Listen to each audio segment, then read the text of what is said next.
Hello and welcome to MOATAIF. Well, we're back, folks, except there's no we. It's only me. I'm the only one here. We're back. I've done this since 2021. This is something of a MOATAIF tradition. Of course, I wish I had anybody to share it with, but I'm going to share it with you, the listener, and that's going to be what we do this year. And that's totally fine. So, without further ado, let's jump in to the 2025 journal data. Now, this year, all of this data is going to be brought to you from my Moleskine journal, and additionally from Letterboxd, Goodreads, and Spotify, in their various forms of year-end wraps or what have you. Now, part of the reason, with the fact that I'm doing this by myself, I'm going to try not to feel like I need to rush through everything. Not that I've felt that way in the past, but when you're actually trying to, converse with somebody and entertain somebody, you can, kind of speed through certain things that aren't going to, be certainly an engaging conversation. Well, folks, I'm just sitting here by myself in my office like I think I'm Emma Chamberlain or something doing my solo podcast from my desk here. But so because of that, maybe I won't speed through everything. So this year, one of the things that I really enjoy, 2025, one of the things that I discovered and is featured here on the first slide is physical collaging. Now, in the past, I've done a lot of digital collages with Photoshop and those sorts of programs and have loved doing that for years. But at work, I get a lot of magazines that I never signed up for. And for the longest time, I would just throw them away. But then I started using them for collages. And this is one of the first ones here on this first slide. By the way, if you're an audio-only listener, check out the link in the description. Go to our YouTube channel, and you can follow along with the actual presentation, because there are going to be some visual displays like these collages that I've made throughout the year throughout the presentation. My computer's sort of running out of space, so there's not many, and some of these slides still have the lorem ipsus, if you will, or ipsum dolor photos, if you will. But so here are some other collages I made. This first one on the left is we went to Raisin. We don't need to be doing that right now. You know what? I don't care. Nobody's listening. So one of the things that we did this year was go to the ESPA conference in Louisville, and that was a lot of fun. Went to the Kentucky Derby Museum, at Churchill Downs. We went to obviously the actual events that were part of the conference that we were attending, and we also went to the Louisville Slugger Museum and went to see Paula Poundstone that evening, which was a pretty cool experience and certainly something that was a bucket list. And then I've also got just a more generic. I think when I made this, I was saying this is powerful women, a collage, and it includes Jane Hollenbeck Bailey. Gotta love it. So one of the things that I present every year, for the most part, is my sexual data. Now, on days that I have had a sexual encounter with my partner, I will put a heart on that day in the journal.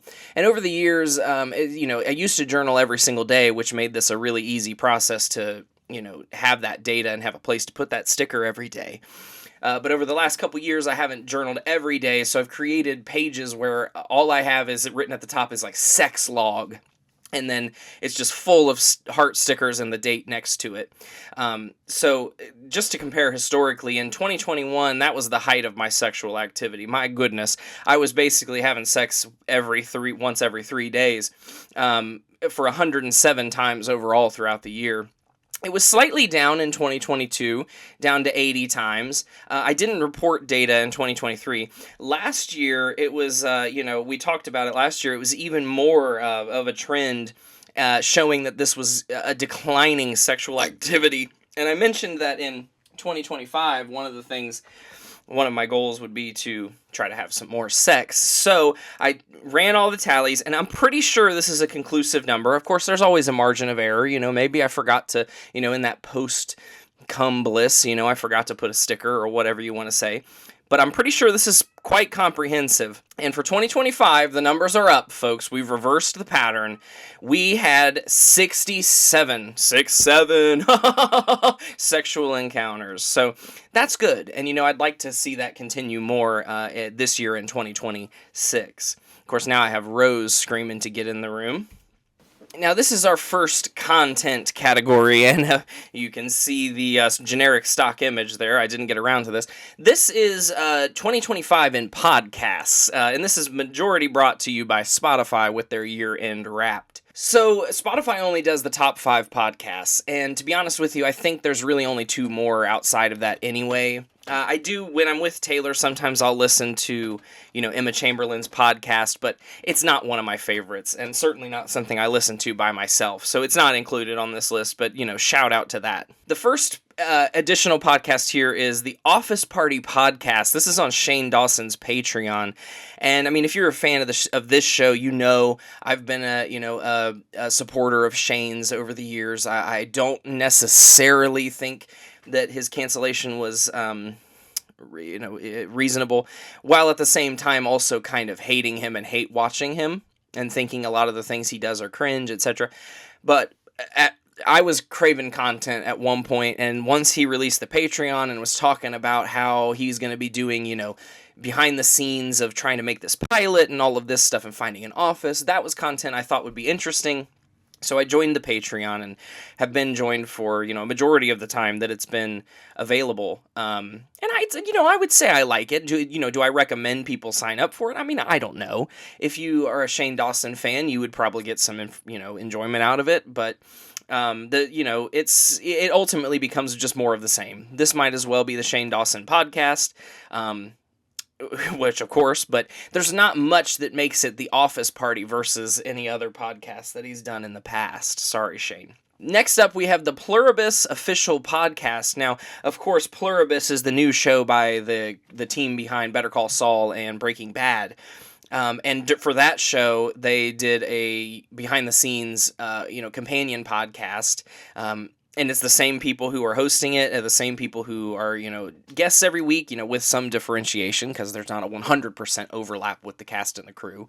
But this is a great podcast.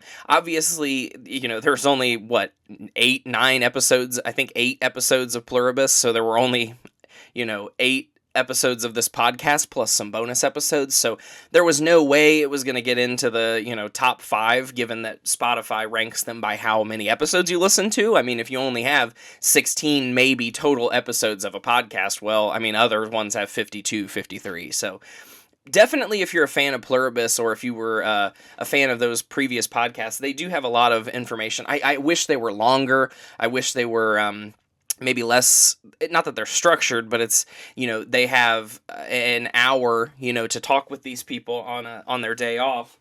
And because of that, they can get off.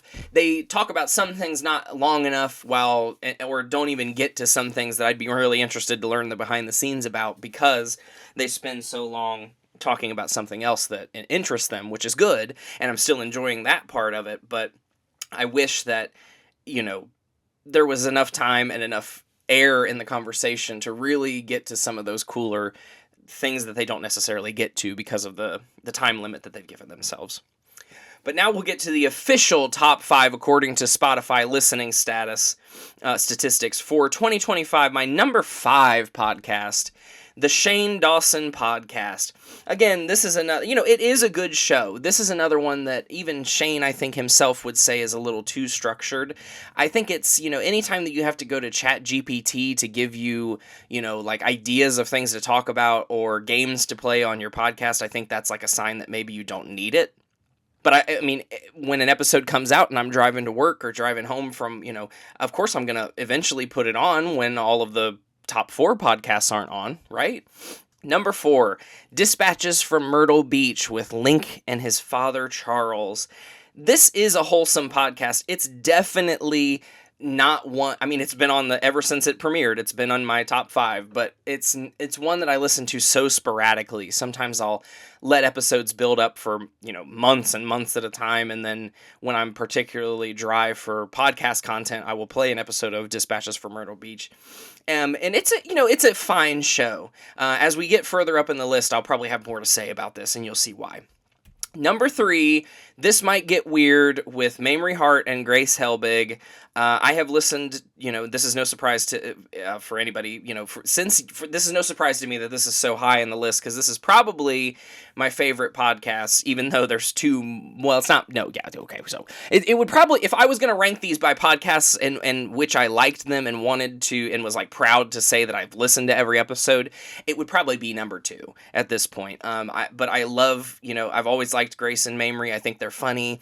I enjoyed this year listening to them finally compete in the Orange County Fair tablescaping competition. I mean, they were the ones who introduced me to that incredible table setting documentary that I've talked about on this show before, and show in the HBC lobby from time to time.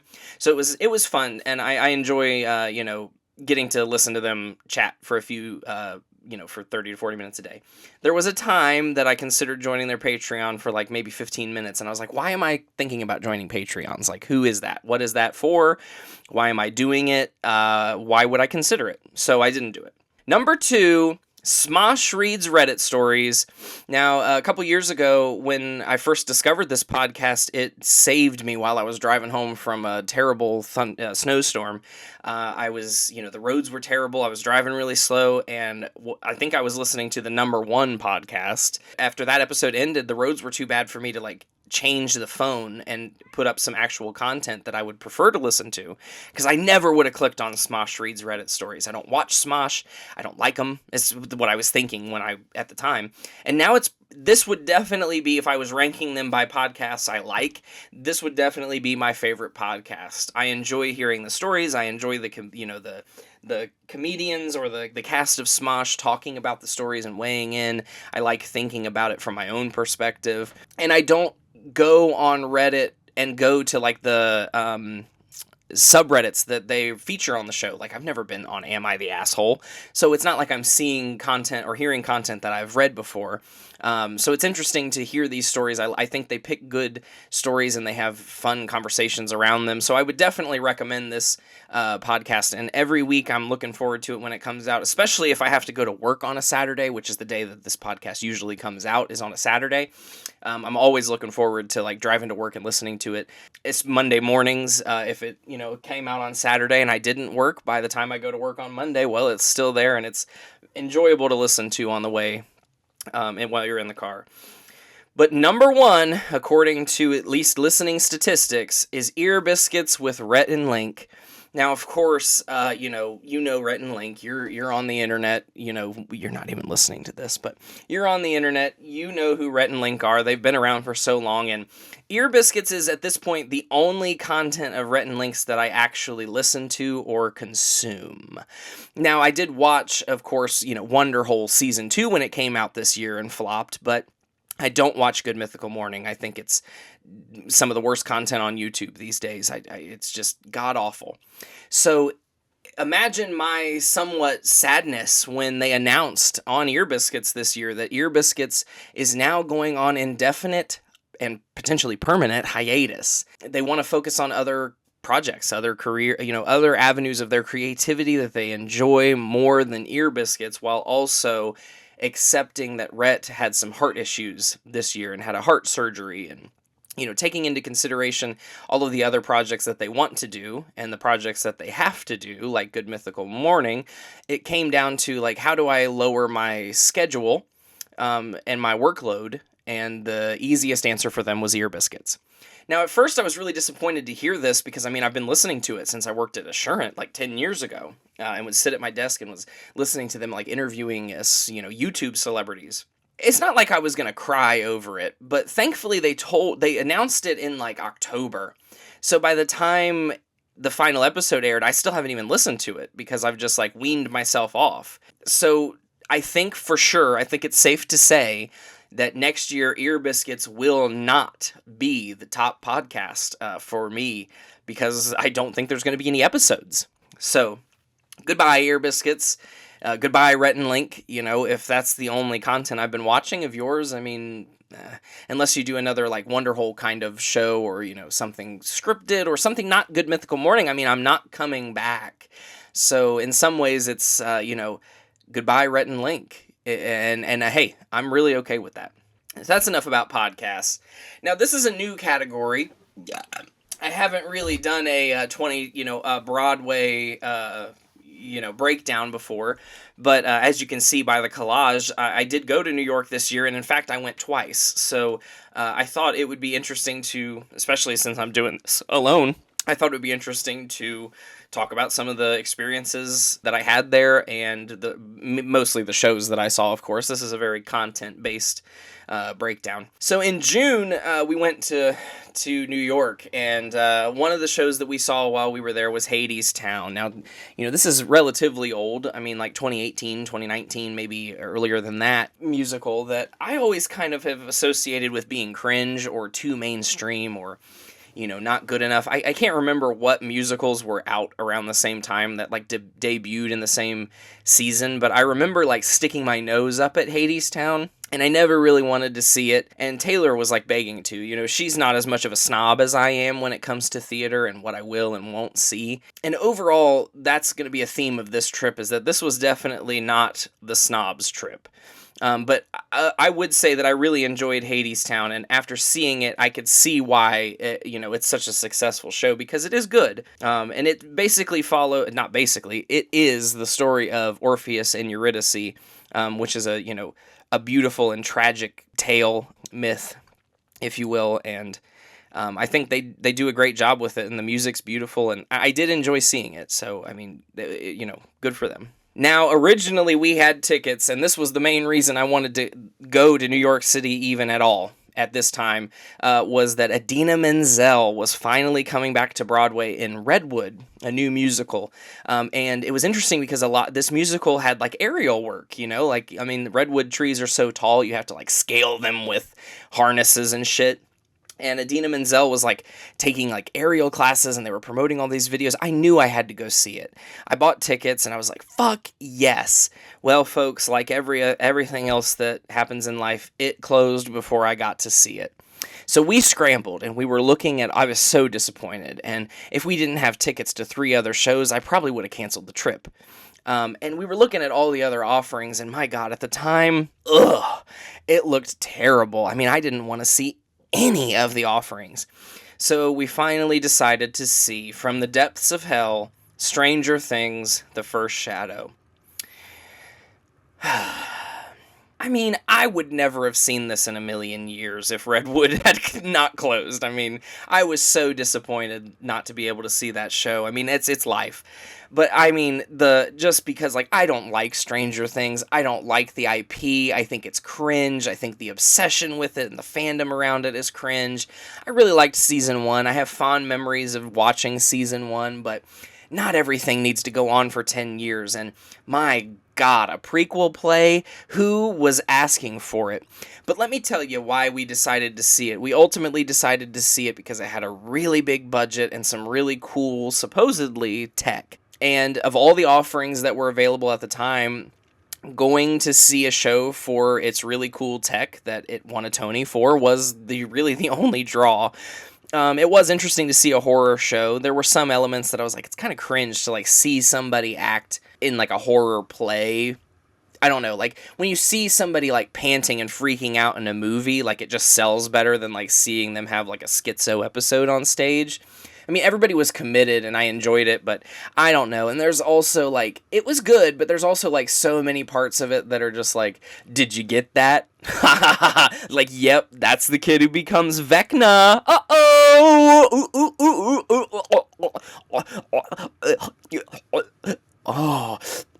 Like there's so much of that. Like just sucking off the Stranger Things universe, and like I'm here to tell you folks, like it's not that fucking cool. We saw Death Becomes Her. This was a fun show. Probably, probably one of the better ones of the trip. I would say overall this was a trip that I didn't really enjoy. The downside of this one is that Megan Hilty, who was one of the leads, was not in the show that night, but her understudy was great.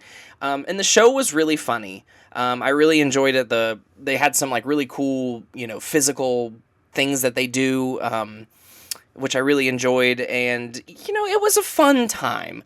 We came home and watched the movie, and sometimes this happens, I'll talk about that a little bit later, too, that once you see the source material and realize, like, how, like, nothing has changed, I'm like, I mean, like, why would you change it, I guess, but, like, the funniest moments of the play, or of the musical, are, I mean, they're right in the musical, or in the movie, like, almost word for word.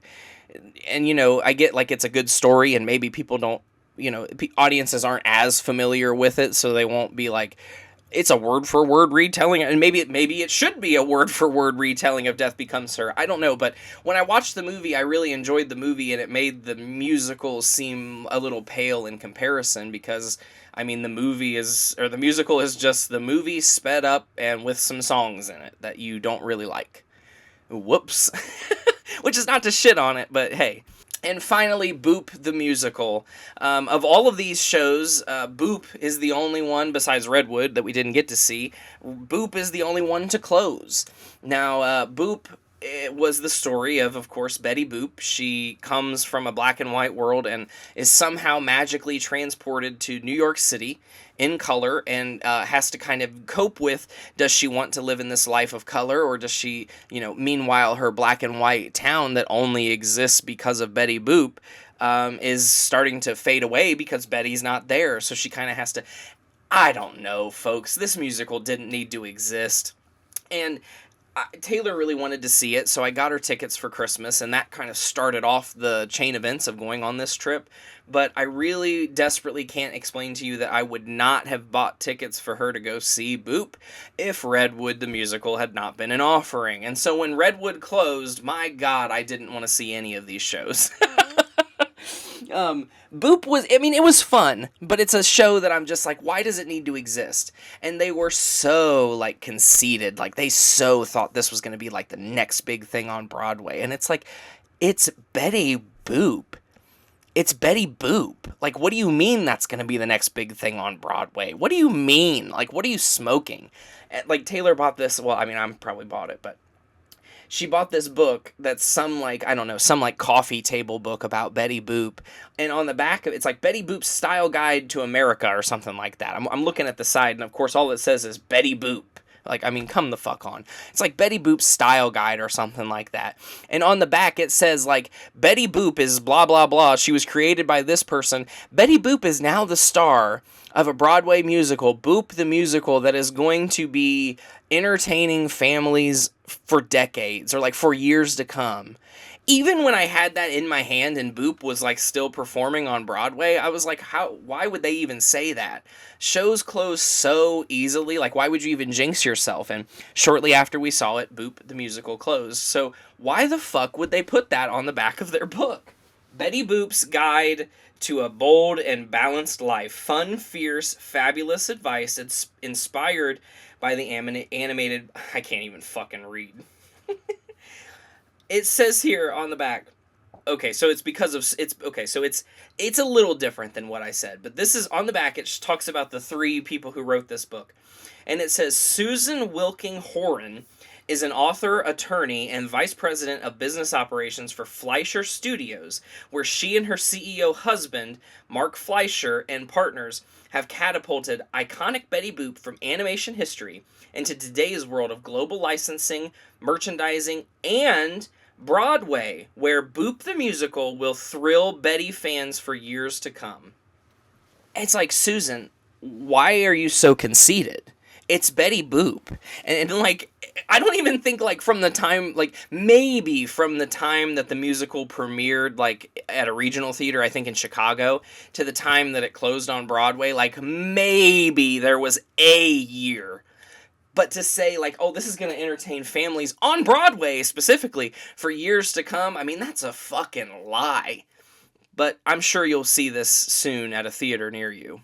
Then in November, we went back, and because of like the Redwood Curse, that's what I've started to call it, I wanted to see two shows desperately. They announced Laurie Metcalf was coming back to Broadway, and they announced Kristen Chenoweth was coming back to Broadway. Now, I knew I needed to act fast, so I actually saw a couple of these shows in previews. I saw, and yes, some of them have closed, but I needed to go see these shows. I wasn't going to miss it, so I had to take a random day off work. It didn't work very well for the schedule. I had to have Royal cover me for an event. I mean, it was honestly ill-advised. It ruined the bank account, but I needed to go see these performances desperately. So the first night, we saw Little Bear Ridge Road with Laurie Metcalf, and folks, I've wanted to see her for like 10 years on Broadway. She is so fucking talented. One of the finest actors of our time. And this is without a doubt the best thing I saw on Broadway this year. This play was about an aunt, Laurie Metcalf, who comes back into contact with her, kind of, not like just kind of failure to launch nephew during the COVID pandemic. And they stay together. They're kind of estranged. And then it's the relationship that they build out of that, and the, situations that arise. It's by the same guy who did The Whale, which I loved that movie with Brendan Fraser, and I bought a copy of the play, The Whale, and it had similar, like, themes of, like, LGBT, like, the main character is gay. It's okay, oh, I scared her. Shortly after this trip, sorry for obviously I edited some of that out, but sorry for that interruption. After this trip to Broadway, we got a hairless cat Raisin who just scared the shit out of me by jumping on my shoulder because she was trying to get my attention. And then because I screamed, that poor girl, she ran to her little fish bed and is hiding. Oh, she honestly threw my neck out. She probably took the wind out of this recording. So Little Bear Ridge Road. Yes, I don't remember what I was saying. Laurie Metcalf was incredible. I met her after the play. She signed my playbill. I proudly displayed it on the wall immediately. One of the finest actors of our time. And if the show hadn't closed early, I would say she's a shoo-in for the Tony, and I hope she still gets it. Next, we saw the Broadway revival of Chess, the musical starring Leah Michele and Aaron Tveit. This was good. It's a little over... it was still in previews, so things may have changed, but I doubt it. One of the things that I really hated about this, I love the music. The music is what everybody knows about Chess. It was written by the men from ABBA. It's just stunning music. Idina Menzel and Carrie Ellis singing... I know him so well. In the concert version is one of my favorite performances of anything ever. Even Whitney Houston and her mom sang a version of the song. So the music from Chess is iconic, and this is one of the biggest tickets on Broadway right now, at least from the new season, because it's got the star power, and it was good. It's kind of a bloated revival. The show is just so. Kind of. It's about the Cold War tensions in a chess match, and it's, really on the nose, too. I thought it was going to be more metaphorical, and of course there's metaphors for it, but it's, literally, they're playing chess. It's about a chess match. It's not this guy happens to, this character is the king of the, what, I don't know what I thought it was, but I thought it would be more metaphorical. The one thing I will say I really hated about this and theater in general these days is, and listen, I'm a Democrat. I hate Donald Trump. I think he's a dictator, even more so in the light of this, Venezuelan president thing. A lot of these shows, and really Chess, over and over and over and over again, we're making Donald Trump and RFK Jr. jokes, and it just, I don't know, it really took me out of it. Let me make those comparisons on my own. Let me see a dictator on stage and think of Donald Trump without you having to spoon feed me and say, isn't that like Donald Trump? I don't know. Then we saw The Queen of Versailles with Kristen Chenoweth. Now, this was the other one I was really looking forward to. Now, this one's gotten some hate, and I gotta say, it's a very Republican musical, not to mention, obviously, the people it's based on are Republicans, but this is another one that after we saw it, I really enjoyed it at the time, for what it was. It wasn't, a life-changing musical. The songs weren't, that crazy, but it was cool to see Kristen Chenoweth, and the show was fun, in the moment. But it's also, why does it exist? So if you're not familiar, there is a woman woman, Jackie Siegel, who wanted to recreate the Palace of Versailles in France in her home, like in Florida. And so her rich husband, bankrolls the whole thing, and then, the 2008 housing market crashes. And so they lose all their money and, et cetera, et cetera. This was a weird musical. I don't know why it existed. I don't think it deserved as much, hate as people got it.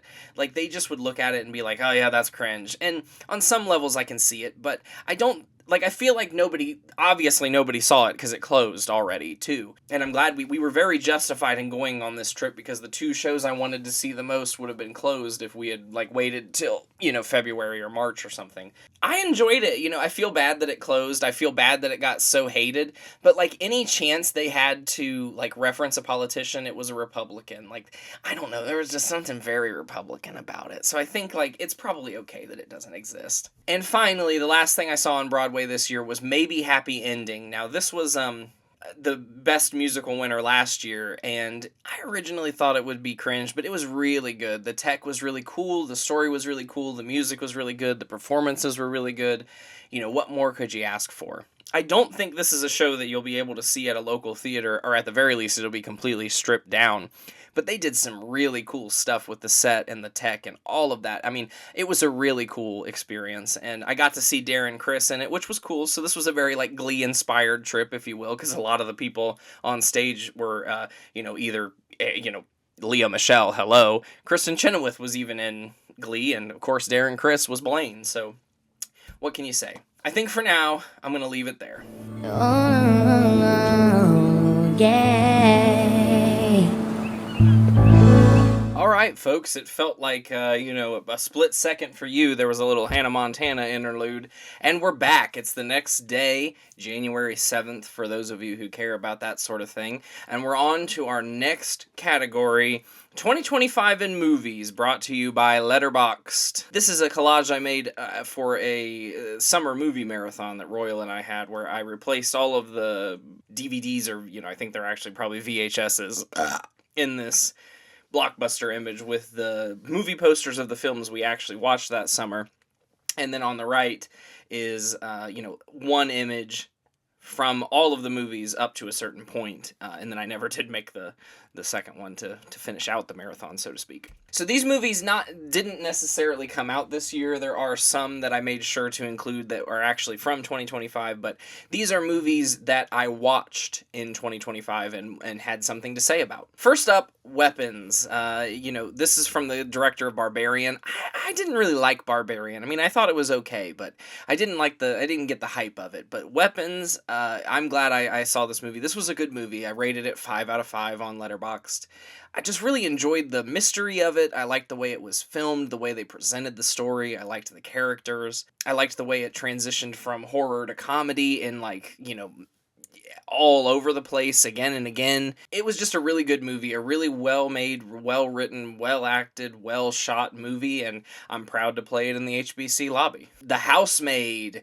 I went to see this in theaters not too long ago, which is why I felt like I should include it. It is a 2025 movie, of course, based on the Frida McFadden novel, also called The Housemaid, which I haven't read, but I do know it is her most famous, so to speak. I'll be honest with you. We're going to get into books in a second, but I have read some Fridas, but the copy of The Housemaid that I had was so, I don't know, it was the text was so small, not that I need a large print, but it wasn't, the formatting, interestingly enough, is what made me not want to read it. Also, and we'll get into this with books, Frida is kind of, predictable in a way, and maybe some people wouldn't say that because she has twists in her book, and maybe you can't guess the exact twist of the book, but there's going to be one. And 9 times out of 10 in Frida's books, you got an unreliable narrator. So the whole time you get to a point in her book where all of a sudden nothing that you read was even true, and so it's like, okay. And once you've done that a few times, I mean, I just wasn't dying to see to read The Housemaid, but when the movie came out, I knew I wanted to see it. Taylor loved the book. We really enjoyed the movie. I know there are some changes that people have talked about from the book to the movie, but having not read the book, I mean, I thought it was a great movie. like I said, I knew there would be some sort of twist involving an unreliable narrator, and that's definitely this. I mean, this is kind of like Gone Girl too, in a way. So 4 out of 5. Wasn't a perfect movie, but I did really enjoy it, and I'm excited to see that they're going to continue the series with the sequel. Next up, we have Wicked for Good. Now, if you remember last year, when Wicked Part 1 came out, that actually, I ended up giving that a 5 out of 5. In the year that's preceded, or, in the year that passed between Part 1 and For Good, I had kind of lost interest. And not only that, but even just having known the musical for so long, the second act isn't as memorable to begin with. All of the songs and everything that makes Wicked so good are in the first act. There's a couple numbers in the second act, don't get me wrong, but the story itself is darker by that point, and I just, even having seen the first movie, I just wasn't sure if I was going to enjoy Wicked for Good. And 3.5 out of 5, I didn't enjoy it as much. I mean, it's good. The movie itself is fine. It's just the second act that they're forced to, to do, because it's the second act of the source material, and it's what happens in the book for the most part, with some minor changes. I just didn't like it. I mean, I really don't think the second act of Wicked is very good. I didn't think the 2 songs that they brought in were worth recording, either one. Cynthia Erivo has No Place Like Home, and she sings it to a group of animals that are escaping from Oz to, get rid of the persecution against the animals. And I get it. I thought it was fine. I didn't think it added much to the second act at all, and it wasn't like this incredible song that fixed the second act problem of not too many great songs. And then Ariana, as Glinda, sings "The Girl in the Bubble," and a lot of people, I think this is like the opposite opinion of what some people have, is that some people think that No Place Like Home is the better song, and people think Girl in the Bubble shouldn't be, which is Ariana's song, shouldn't be in the movie. Listen, I don't think either one of them should have been written or put in the movie, don't get me wrong. I mean, I thought they were both not good songs.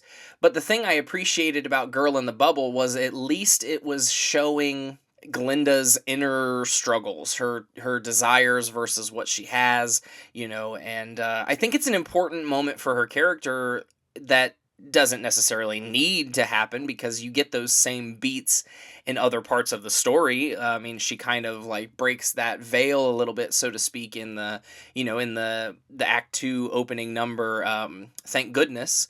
She has a moment where like the veil slips, and she's talking about how it's not as great as you might have thought it was, singing about there are bridges you don't know you've crossed until you've crossed them, that kind of stuff. And you don't necessarily need The Girl in the Bubble, but I think when you compare those 2 songs, I think The Girl in the Bubble was actually has more reason to be in the show, while they both don't need to be, if that makes any sense. But I am, as a completionist, I am glad that the movie came out. I'm glad we got to see Act 2.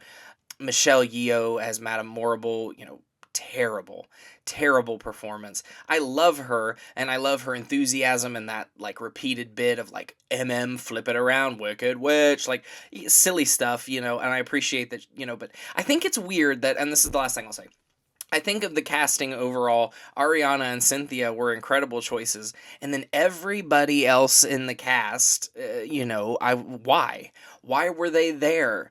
Jonathan Bailey certainly wasn't cast for how well he sang As Long As You're Mine and For Good, because my God, I thought it sounded terrible. Not that everybody's going to sound like the original Broadway cast, but I just did not enjoy the way Jonathan Bailey sang on As Long As You're Mine. So it's like, okay, well, he was cast for Dancing Through Life and for more of his, like, the way he looks, not necessarily the way he's going to play Fiyero or sing these songs even necessarily. And, like, the same for Jeff Goldblum as the wizard. Could not sing his way out of a wet paper bag, Michelle Yeoh can't sing.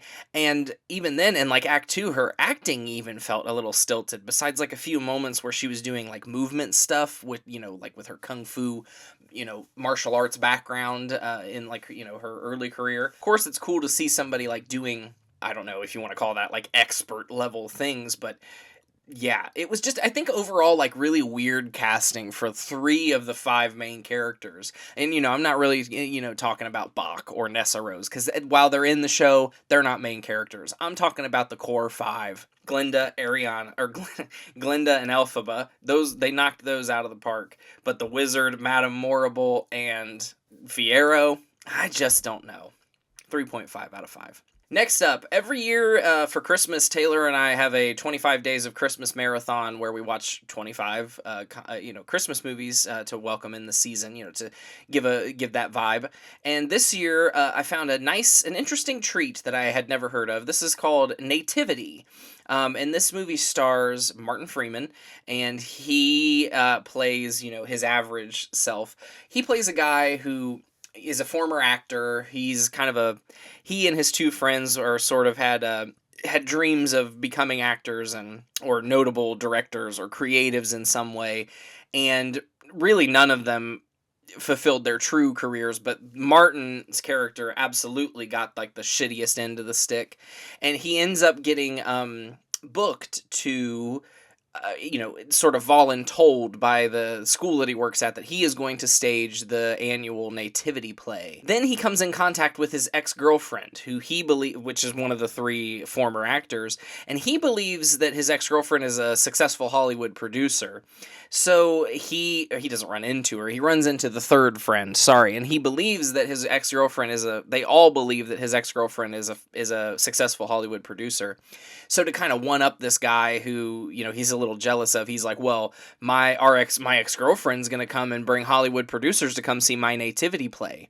And that little white lie blows up and the community gets involved. Everybody wants to audition and be a part of this show, and it's kind of the ramifications of that. I thought this was a great treat. And apparently it's spawned a whole series of movies. Now, I can't attest to those, but this first movie, Nativity, I really enjoyed that. By the end, it got a little long.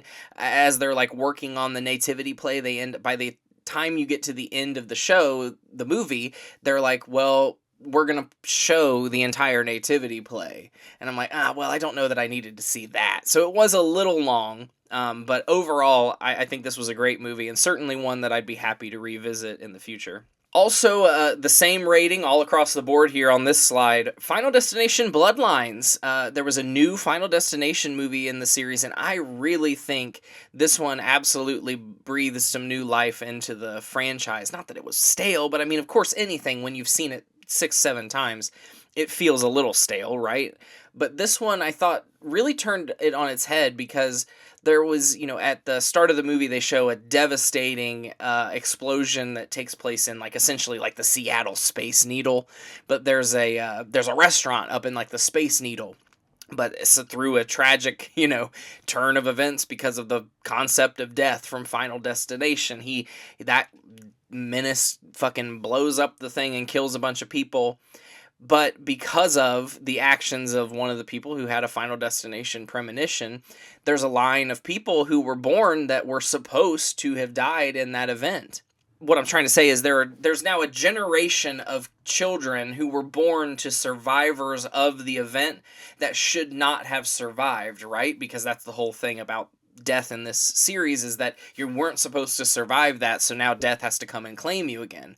Well, not only were these people not supposed to survive the event, because they weren't supposed to survive the event, they surely weren't supposed to have, progeny. So because of that, in this movie, we're dealing with generational trauma, so to speak, and, dealing with the ramifications of the fact that these people should never have been born, and now the Final Destination, death is coming for them. I thought this was a great movie, and I'd really like to see, more in the, playing with the franchise in this way, where it takes place in the same universe, but it doesn't have to, not everything has to be directly related to the chronology and the like mythology of the first movie specifically. Similarly, for Christmas, we also do a Halloween marathon, except for that one, obviously, there's 31 movies.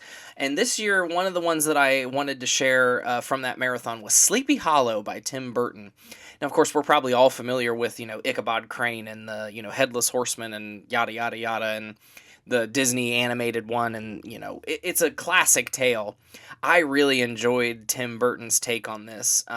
The movie was funnier than I expected. It was scarier than I expected. It was more violent than I expected. It was just all around better than I thought it would be, given that it's like the Headless Horseman, right? Like I thought it could be this like really slow, horrible, horribly paced like period piece, but it really isn't like that at all. And now at the same time, it doesn't necessarily have Tim Burton's like characteristic, like style. Like I mean, it doesn't like in his directing style, but it doesn't like necessarily look like a Tim Burton movie. Like that nobody looks like crazy makeup or like crazy costumes. It's not in claymation, obviously, but I really enjoyed this movie, and I would definitely recommend it if you haven't checked it out.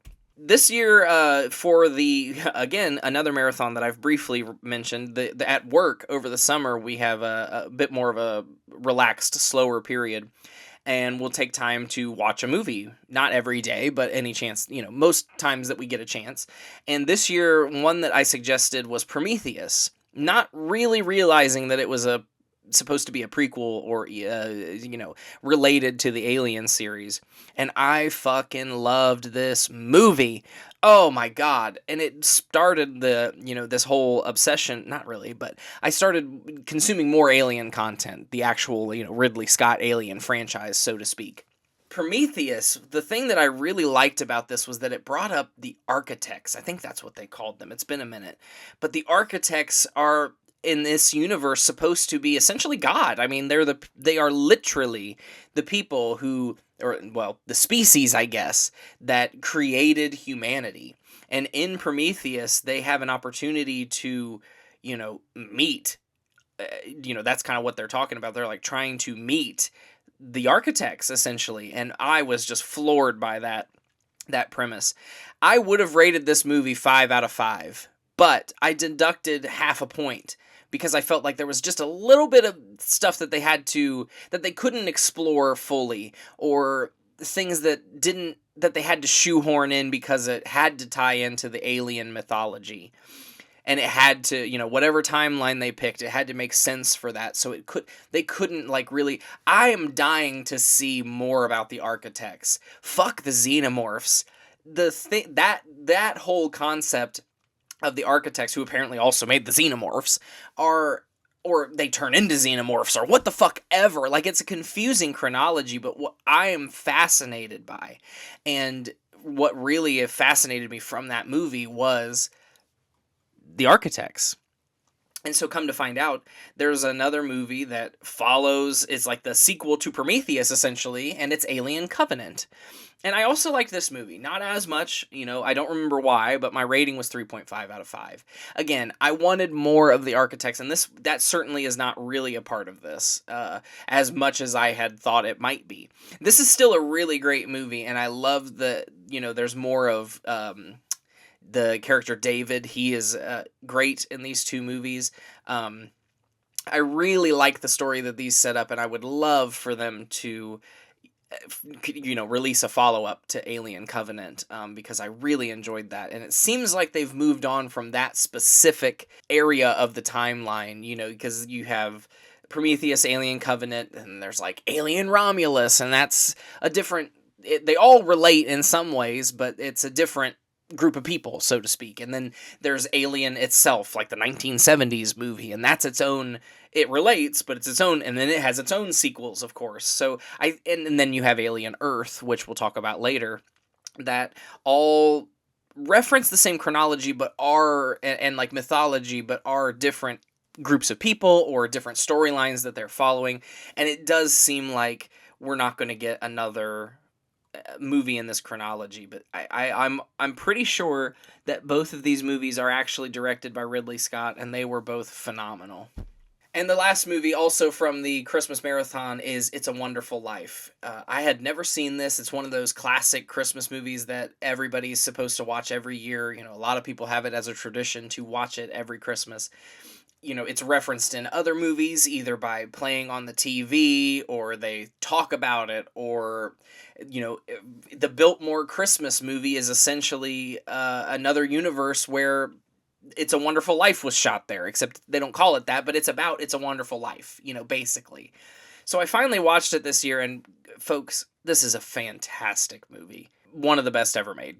I mean, surely. In the same way that, like, Citizen Kane is one of the best movies ever made. And when you take a chance, I mean, I sound pretentious, not really pretentious, but uneducated, but it's like an obvious thing to say. But when you take a chance and watch a black and white movie, honestly, I'm surprised by how funny they are and like inventive, and you think of them just because they're old or they're black and white that it's going to be boring. And yeah, maybe there were parts of this that were slower than others, or what have you, but this was a fantastic movie, and funnier than I thought, and smarter than I thought, and had way a way larger scale in terms of like sets and characters. And it might as well. It's kind of like a Buildings Roman. I mean, we watch George Bailey through all aspects of his life and coming up, and how he turns into kind of he's a wonderful person, but how he kind of turns into a little bit of like a bitter guy to the point where he wishes he had never been born. I didn't know that like that was from It's a Wonderful Life, like the concept of that, I mean, I guess it's also in like A Christmas Carol, sort of, too. You know what I mean? But like, I didn't even know that was a part of It's a Wonderful Life. I didn't know really anything about it other than the name and that it's a Christmas movie. There are, just a disclaimer alert, there is like a colorized version, and there's also a version floating around that cuts out like a hugely pivotal scene. Thankfully, I watched the original black and white with all the scenes intact, and I definitely recommend it, especially if you're looking not just for a Christmas. I mean, certainly only watch it around Christmas, because it's pretty much about Christmas. Not really. I mean, like, okay, yeah, if you've seen it, you know what I'm talking about. It's not really about Christmas, but the most pivotal scenes in the movie and the final, 20, 30 minutes of the movie, are about Christmas, specifically. It's definitely a winter movie at the very least, but, if you're looking to, explore some of the older movies or black and white movies, you really can't go wrong with this one. I rated it 5 out of 5. That brings us to gaming. Now, this is sometimes a longer segment than it will be this year, but nonetheless, gaming. And this comes to you from Moleskin. At the beginning of 2025, I was playing Dead Rising 4 Frank's Big Package. I had always loved the idea of the Dead Rising games, and the few of them that I've been able to play, I do enjoy.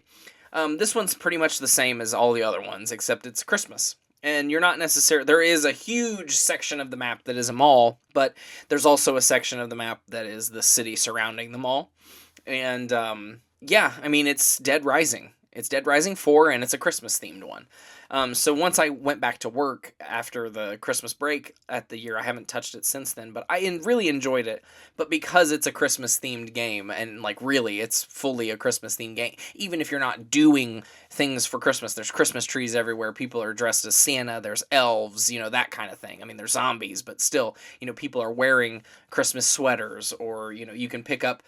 When you're making custom weapons, it's like a Santa's head, and it turns into a firework that blows up, I did also, only once, maybe twice, go over to Royal's house to play Baldur's Gate, which, if you're not familiar, is essentially a Dungeons & Dragons video game, but we were planning to do Dungeons & Dragons, which I'll go ahead and pull it up. I did end up playing, finally, a Dungeons & Dragons. We've only done a pre-session and one gaming session, and then some health issues from the Dungeon Master took precedence.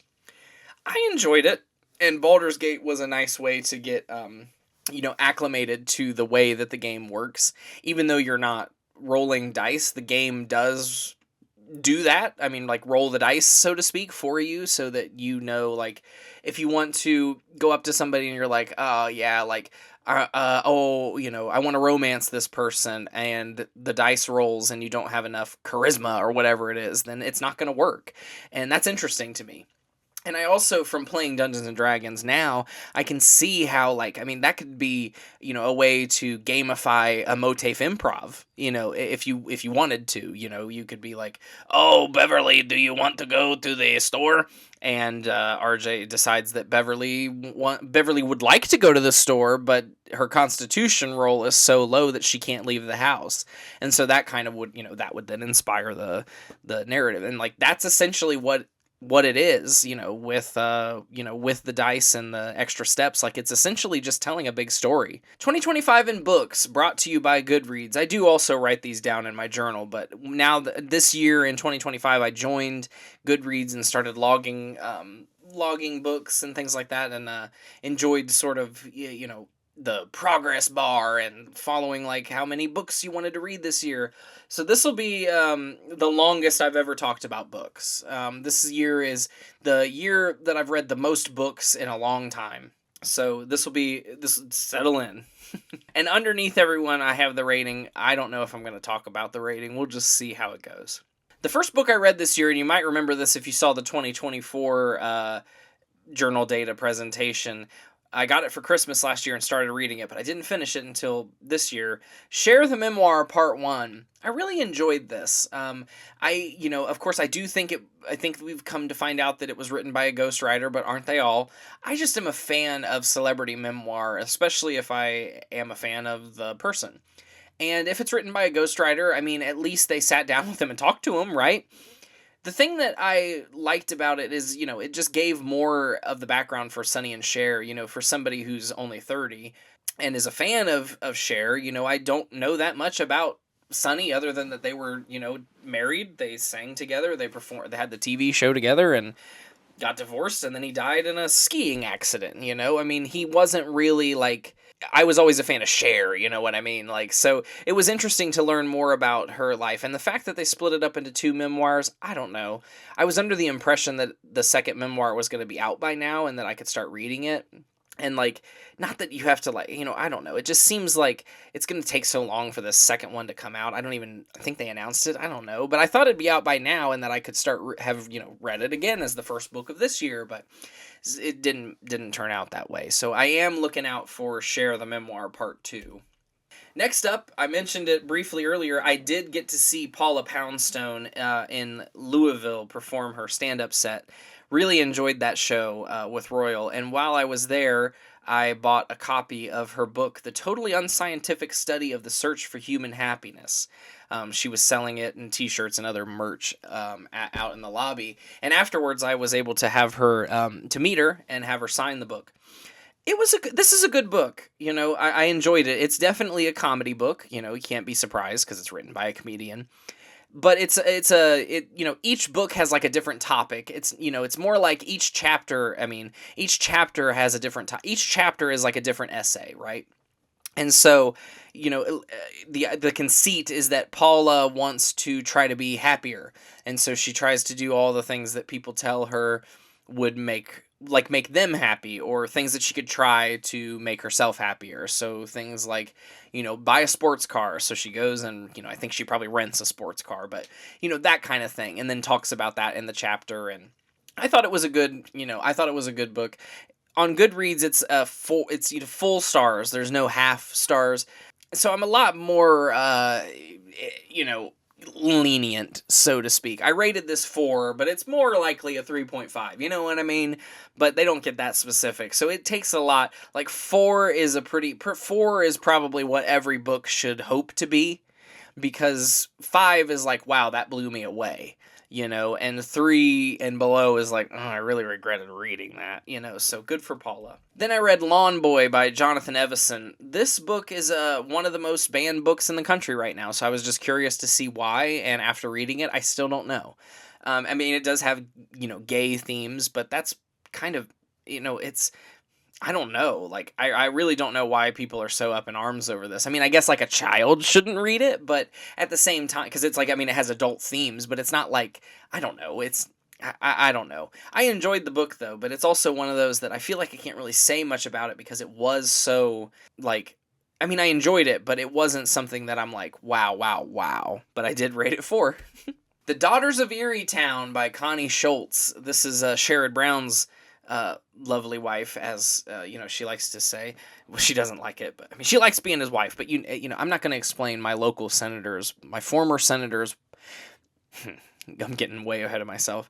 Sherrod Brown is no longer our senator. May he rest. He's still alive, but his career took a nosedive with that.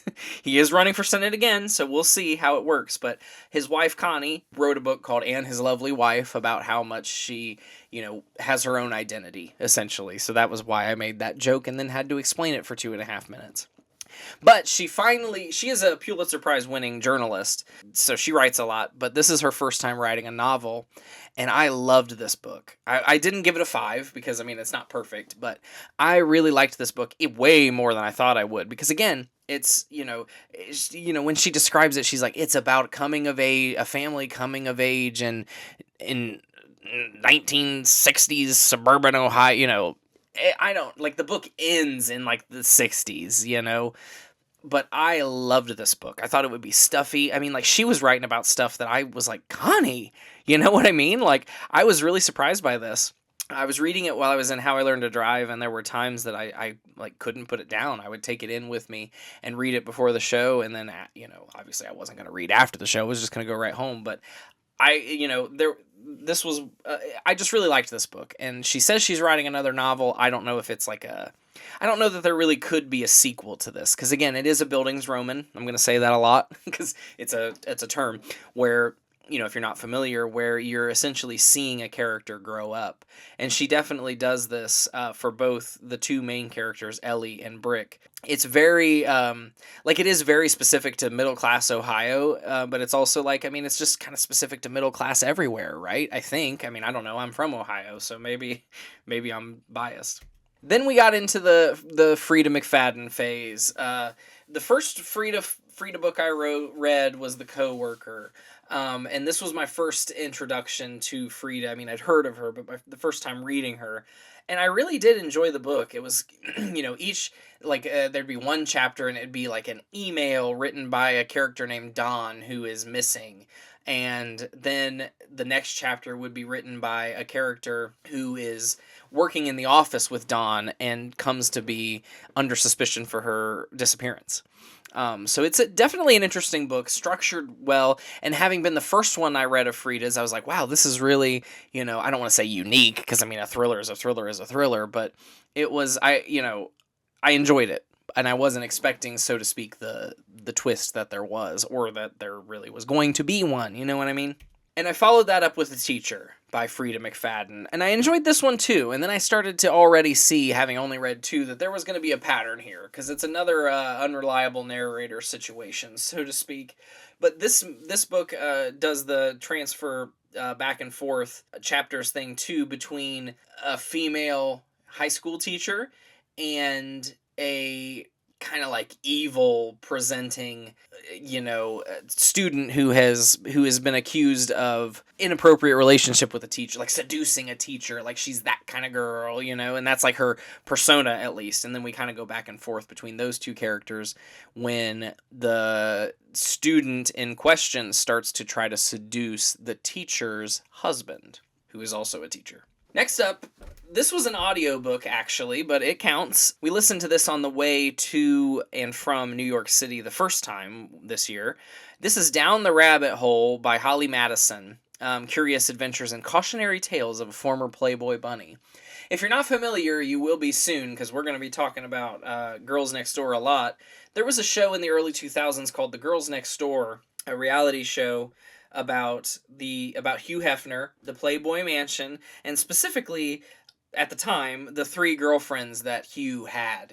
Now, I had watched this when it aired on E! As a kid, LOL, and I recently remembered, I think I've always remembered it, right? I'm not going to forget Holly, Bridget, and Kendra, but it I was reminded of it, I'll say I was reminded of it.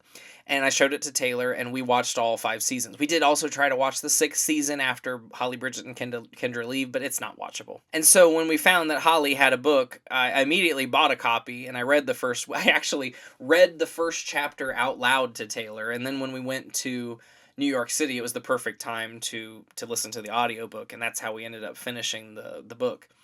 But it was fun, especially having just watched the show, to get this kind of behind the scenes, memoir, so to speak, where she kind of pulls back the veil and talks about, obviously, her upbringing, but then also how she met Hef and what it was actually like, getting moved into the Playboy Mansion and their reservations with the show and what it was like to film the show and her relationship with Hef and with Kendra and with Bridget and those kinds of things. So I loved it. I loved it. Now, I don't think it's like one of the best books ever written, but like I said, I like celebrity memoir. Now, next I like celebrity memoir. I was going to read I'll Have What She's Having by Chelsea Handler. It's her newest book, and I really liked her books when I was younger. I enjoyed reading, You Gonna Be Kidding Me, which then, of course, she turned into a stand-up special, which was essentially the same material as in the book. This, I'll Have What She's Having, was fucking terrible. So no, I didn't finish it, and I'm getting it off the screen. You thought that was going to be 3 out of 5? No, couldn't even finish it. Next up was actually The Tenant by Frida McFadden, which at the time that it came out was her newest book. And this is my lowest rated book of the year so far. Now, I did enjoy it, but again, by this point, I had really pulled the veil off Miss McFadden, and I was just not having it. This is the same thing again and again and again, but this time it's about a landlord and, guess what? His tenant. So, I don't know. I mean, it's good, but it's all kind of like, it's the same story, just with a different flavor, because, like, maybe somebody will think a tenant sounds more interesting than a teacher. You know what I mean? So, I wasn't impressed. Then, back to the celebrity memoir, I read Dirty Daddy, The Chronicles of a Family Man Turned Filthy Comedian by Bob Saget. May he rest. Let me take this moment to break out a MOATAIF honors.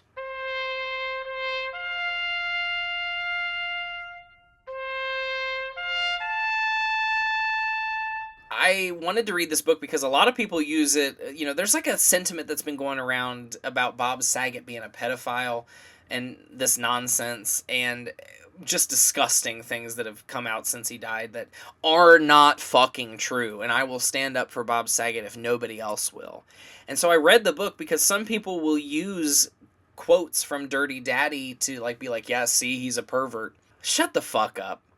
The reason this book is rated so low is because it's so train of thought and rambling that it felt like it could have used an editor, even though it's a short book. Like, I feel like maybe he should have met with a ghostwriter, but it did. I could hear his voice through it. I could hear his comedy, and I don't think he's a fucking pervert, and I never fucking will. So shut the fuck up about it and let Bob Saget rest in fucking peace. He doesn't deserve that. Next up, we got a couple bangers right back to back. 5 out of 5. Never Flinch by Stephen King. This is I don't fucking know, 4th novel in the Holly Gibney quadrilogy, if you will. Holly Gibney was a minor character in the Bill Hodges trilogy with Mr. Mercedes that Stephen King wrote, and this is like the continuation of that. And some people don't like these. I fucking love the Bill Hodges trilogy with, Mr. Mercedes, Finders Keepers, End of Watch. And then then the next one I discovered was Holly. So I read that, which is all about Holly Gibney, but technically it's Holly Gibney number 3. So I go back and I'm like, well, what's number what's number 1? Well, apparently it's The Outsider, which I did buy but haven't read. No, I did buy and read that one, The Outsider, but we'll get to that in a minute. And then If It Bleeds or something like that. I don't know, folks, but I love these series. I love Holly. I really enjoyed this book. It's the Holly Gibney series, but Holly takes on a client as a personal security guard, which is not something that she normally does because this person is receiving threats, and she's a very public feminist. So Holly takes her on while she goes on a speaking engagement tour. And meanwhile, there's another person who is killing people randomly and then putting names in their hands that relate to another crime. I don't know, it's a little convoluted, but when you read it, it makes sense. And I just love this book. I love Stephen King. I'll keep buying and reading them until he stops putting them out. The next book that was a 5 out of 5 is Project Hail Mary by Andy Weir. Andy Weir is the author of The Martian, which they adapted into that movie with Matt Damon. And I really enjoyed that too. But Project Hail Mary blew me away. I loved this book. And I couldn't put it down either. I can't remember his name off the top of my head right now, but the main character, which they're adapting the movie, they're adapting the book into a movie that I'm excited to see. It's coming out this year, and Ryan Gosling, is that it? Yeah, Ryan Gosling is playing the main character. Maybe it'll come to me as I'm talking. And the main character of the book, it wakes up in outer space in a, deep space exploration vehicle, spaceship, and has no idea why he's there. I don't think this is a spoiler, but we come to find out pretty quickly because we go from Grace, that's his name. We go from Grace's perspective in space, where he's confused about what's going on, to then the next chapter takes us back in time to figuring out what's going on. So the audience is definitely more aware than Grace is, and he is a man. That's his last name. Now, we find out as the audience that there is a new, I don't even know what you call it because it's science fiction, a new species, so to speak, like a microscopic species that is feeding on the energy of the sun, and they name it an astrophage. And the idea of Project Hail Mary is that these astrophage are going to eat the sun, essentially, or at least eat so much energy from the sun that Earth and our entire solar system are going to die out. But most importantly, Earth. So all of Earth's scientists put all of their heads together and start to do a mission, which leads to what's going on in space with Mr. Grace. This is a fantastic movie. Or show. I haven't seen the movie yet, but I hope. And it's not a show either. Fuck. This is a fantastic book. I could not put this down. I think I read it in 2 days. I mean, at most 3. Because, I mean, truly, I loved it. I couldn't put it down. I was completely engaged. I loved the characters that are introduced in the story.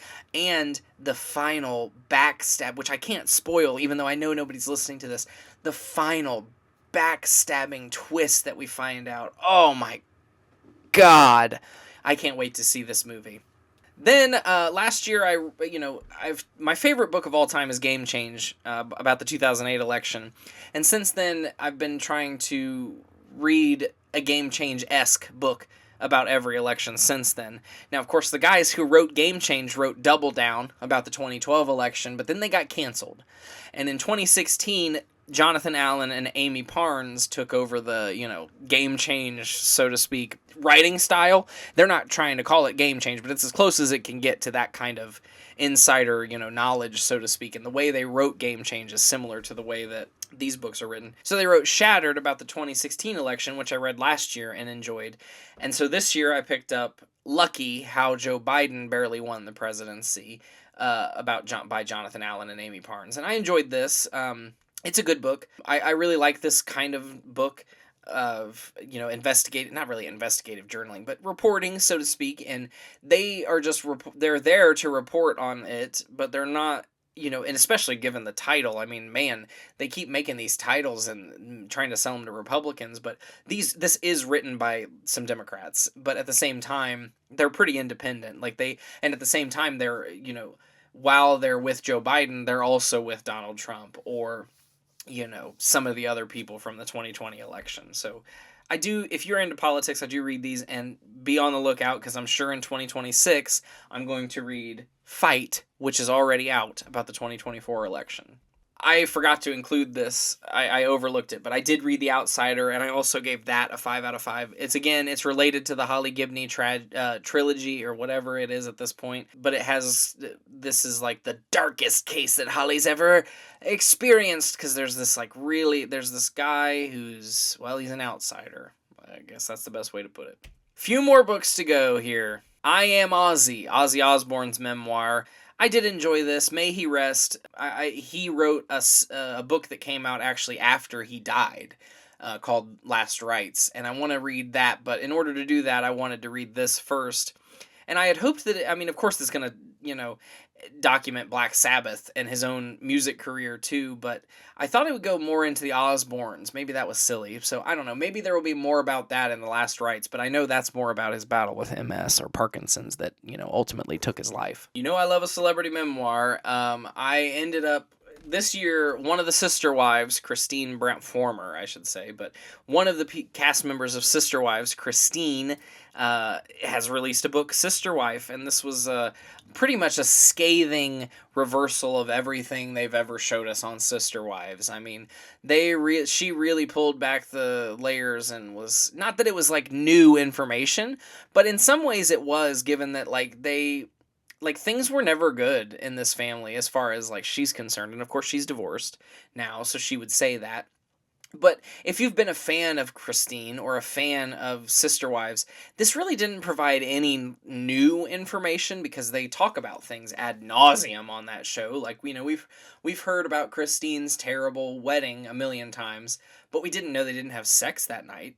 Not that I really wanted to, or that maybe, I can't remember exactly, but like things like that, and I wanted to support Christine more than anything. But yeah, this book, I was glad I read it. I'm glad I supported her, but I think it's, as much as I love the show Sister Wives in its heyday, it's time for all these people to go away. Next up, I tried to read Home is Where the Bodies Are by Geneva Rose, but folks, I had to abandon it. This was terrible.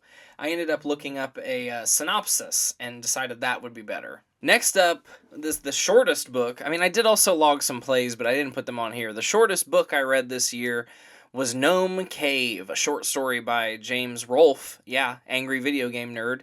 He's been posting a lot of stuff about stuff we should buy lately, like hot sauce and angry video game nerd and a Nintendo, cartridge, and also this short story that apparently he had wrote as a film treatment, a script, it never got made, and then he decided and talked about it in his 2025 review that it was like the most freedom experience that he had, because he could write whatever he wanted and he didn't have to worry about like actually shooting it, like when you are writing a movie or a TV show and then have to try to shoot that. This was about an old, it was like a an amusement park, more like maybe like a boardwalk kind of place that had some like attractions, and one of them was a dark ride called Gnome Cave that had, at the end of it, had two paths, one that you could go and fight a dragon, or one that you're just like, nope, I don't want to fight the dragon, I'm gonna go look at the gnomes having fun with their gold or whatever. And a group of friends who always took the pussy way out wanted to go back as adults. They were feeling nostalgic. They're kind of, some of them are a little like the main character is like a failure to launch, and he's overcome with nostalgia, and he wants to go back to this ride even though it's abandoned and see what was on the other path, because there were like rumors and myths and legends, and it was so scary the way, like, the sounds that came from it, and everybody, there was like a legend that there was a real dragon in there, so they wanted to go back and like explore it even though it's abandoned. And I liked that premise, and I sat down and I read it, and I was really engaged for all of it. But then, just like a movie, I really didn't like the ending. So that is reflected in the lowest rating of the year, 2 out of 5. Sorry, James. Another audiobook, and another, and I'm going to use heavy air quotes around this one, celebrity memoir, 3 out of 5. This is Bottom of the Pyramid by Nia Sue from Dance Moms.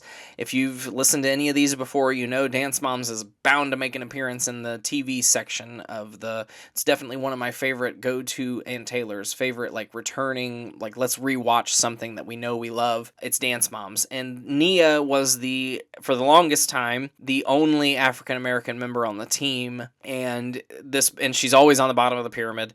And this was about her time on Dance Moms, her time dancing with Abby, and a little bit of her childhood. I mean, she's only like 19, so to have already written, I mean, she's writing about Dance Moms, so I mean, I guess it's strike while the iron's hot, so to speak. But it's interesting when somebody this young writes a memoir, because they're like, they're 19, so like she's talking about things that like happened when she was 7, like they're not, I'm not talking about the trauma necessarily of dealing with Abby, because I could see, or being on a TV show at such a young age and worrying about what people think about you, and does your body look right, and do I smile weird, and not that, but she would bring up things like, oh, when I was dying to, this isn't a real example, but it just gives you an idea of what I mean, like, when my granddad, well, that's not a good idea, because granddads are sad.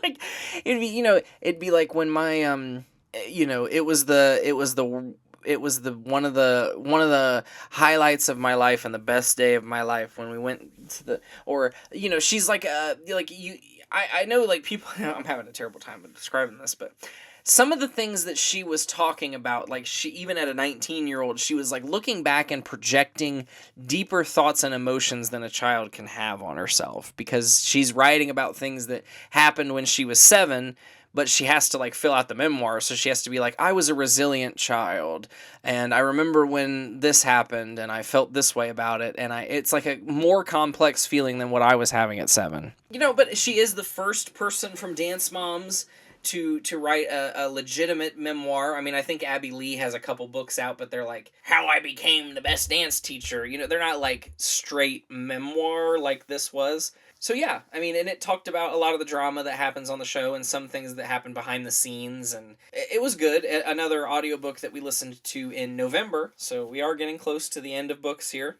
when we were going to New York. Then I read Yearbook by Seth Rogen. Not much to say about this one. It was a good book. Again, it's definitely more comedic in tone because he's a comedian, a comedic actor. This one is not a straight memoir at all, but it's also not like the Abby Lee book I was just kind of joking about. This is another one sort of like Paula Poundstone's, except less thematic. This is a series of essays, and each chapter is a different essay about a different topic, so to speak. Like, the time I fell down at the Grammys because I was too high on edibles, or the time I went to Jewish summer camp. So I enjoyed it, and I also liked that I ddidn't have to spend so much time being like, I was born on 19th of December, and it was snowing, and, we just got... there were some stories that were like that, but it, like the first chapter of the book is about like his grandparents and how he thought they were so funny and the things that they did that were funny to him. But it wasn't chapter 1, I was born. Chapter 2, I was in elementary school. Chapter 3, I was in middle school. It wasn't like that at all. And the final book I read in 2025, The Chamber by Will Dean. This is another 3 out of 5. And again, it was a book that I was really interested in as I was reading it. And at one point, I told Royal, this is giving me Project Hail Mary vibes because I was enjoying it so much. But after a while, it became pretty repetitive, and I wouldn't necessarily say I recommend it. This takes place in the world of deep sea saturation diving, where they're working on like oil lines in the middle of the ocean, deep, deep, deep down. And they have to, so deep that they have to do like pressurized diving. And inside the pressurized chamber, somebody on the ship, somebody dies unexpectedly. And the rest of the book is trying to survive in this small chamber, deep, deep, deep underground. And there's people keep dying, and who's doing it? Is it a malfunction of the equipment? Is there somebody poisoning us? Are they inside the chamber with us, or is it somebody poisoning us from outside the chamber? And are we going to last the required time to depressurize the chamber without getting us sick to begin with? I mean, bends is, rapid depressurization can be deadly. So they can't they can't just be like, oh, somebody died, come on out right now, and we'll make sure you're all safe. They have to wait 4 days from the time the first person dies to depressurize the chamber enough to even open it, to get these people out of there, to see, even if they knew there was a leak, even if they knew it was a carbon monoxide leak that's somehow killing them or whatever, there's nothing they could do about it, even if they wanted to, because if they open the door, they're going to die too. It's a cooler premise than what happens in the book, because a lot of it turns into being very repetitive, like talking about old stories or telling us how much they're wiping down every surface, or being like, normally at this time, if somebody hadn't died, I'd be asleep in my bunk, or normally at this time, I'd be on the sea floor, and I don't know, it just got a little repetitive. I did start reading The Man Who Died 7 Times by Yasuhiko Nishizawa. Sorry. It's a 1995 murder mystery, time loop kind of, story that was translated for the first time this last year. And I bought it and I started reading it, but I didn't finish it until 2026, so it's gone. I think it goes without saying, my favorite book that I read this year was Project Hail Mary. I would absolutely recommend it if you're even slightly into sci-fi, or even if you're not.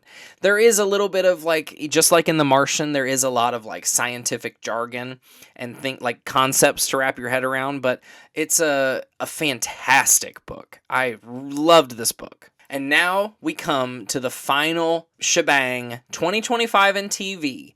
I know we're 90 minutes in now at this point, and you're thinking, well, surely it must be over. But folks, I would venture to say there could be 90 more minutes. I don't know. Maybe.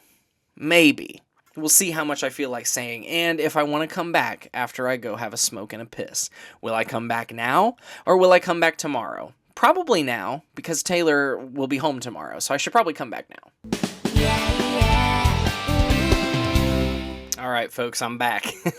I smoked, I pissed, and I'm sitting down to do this last bit.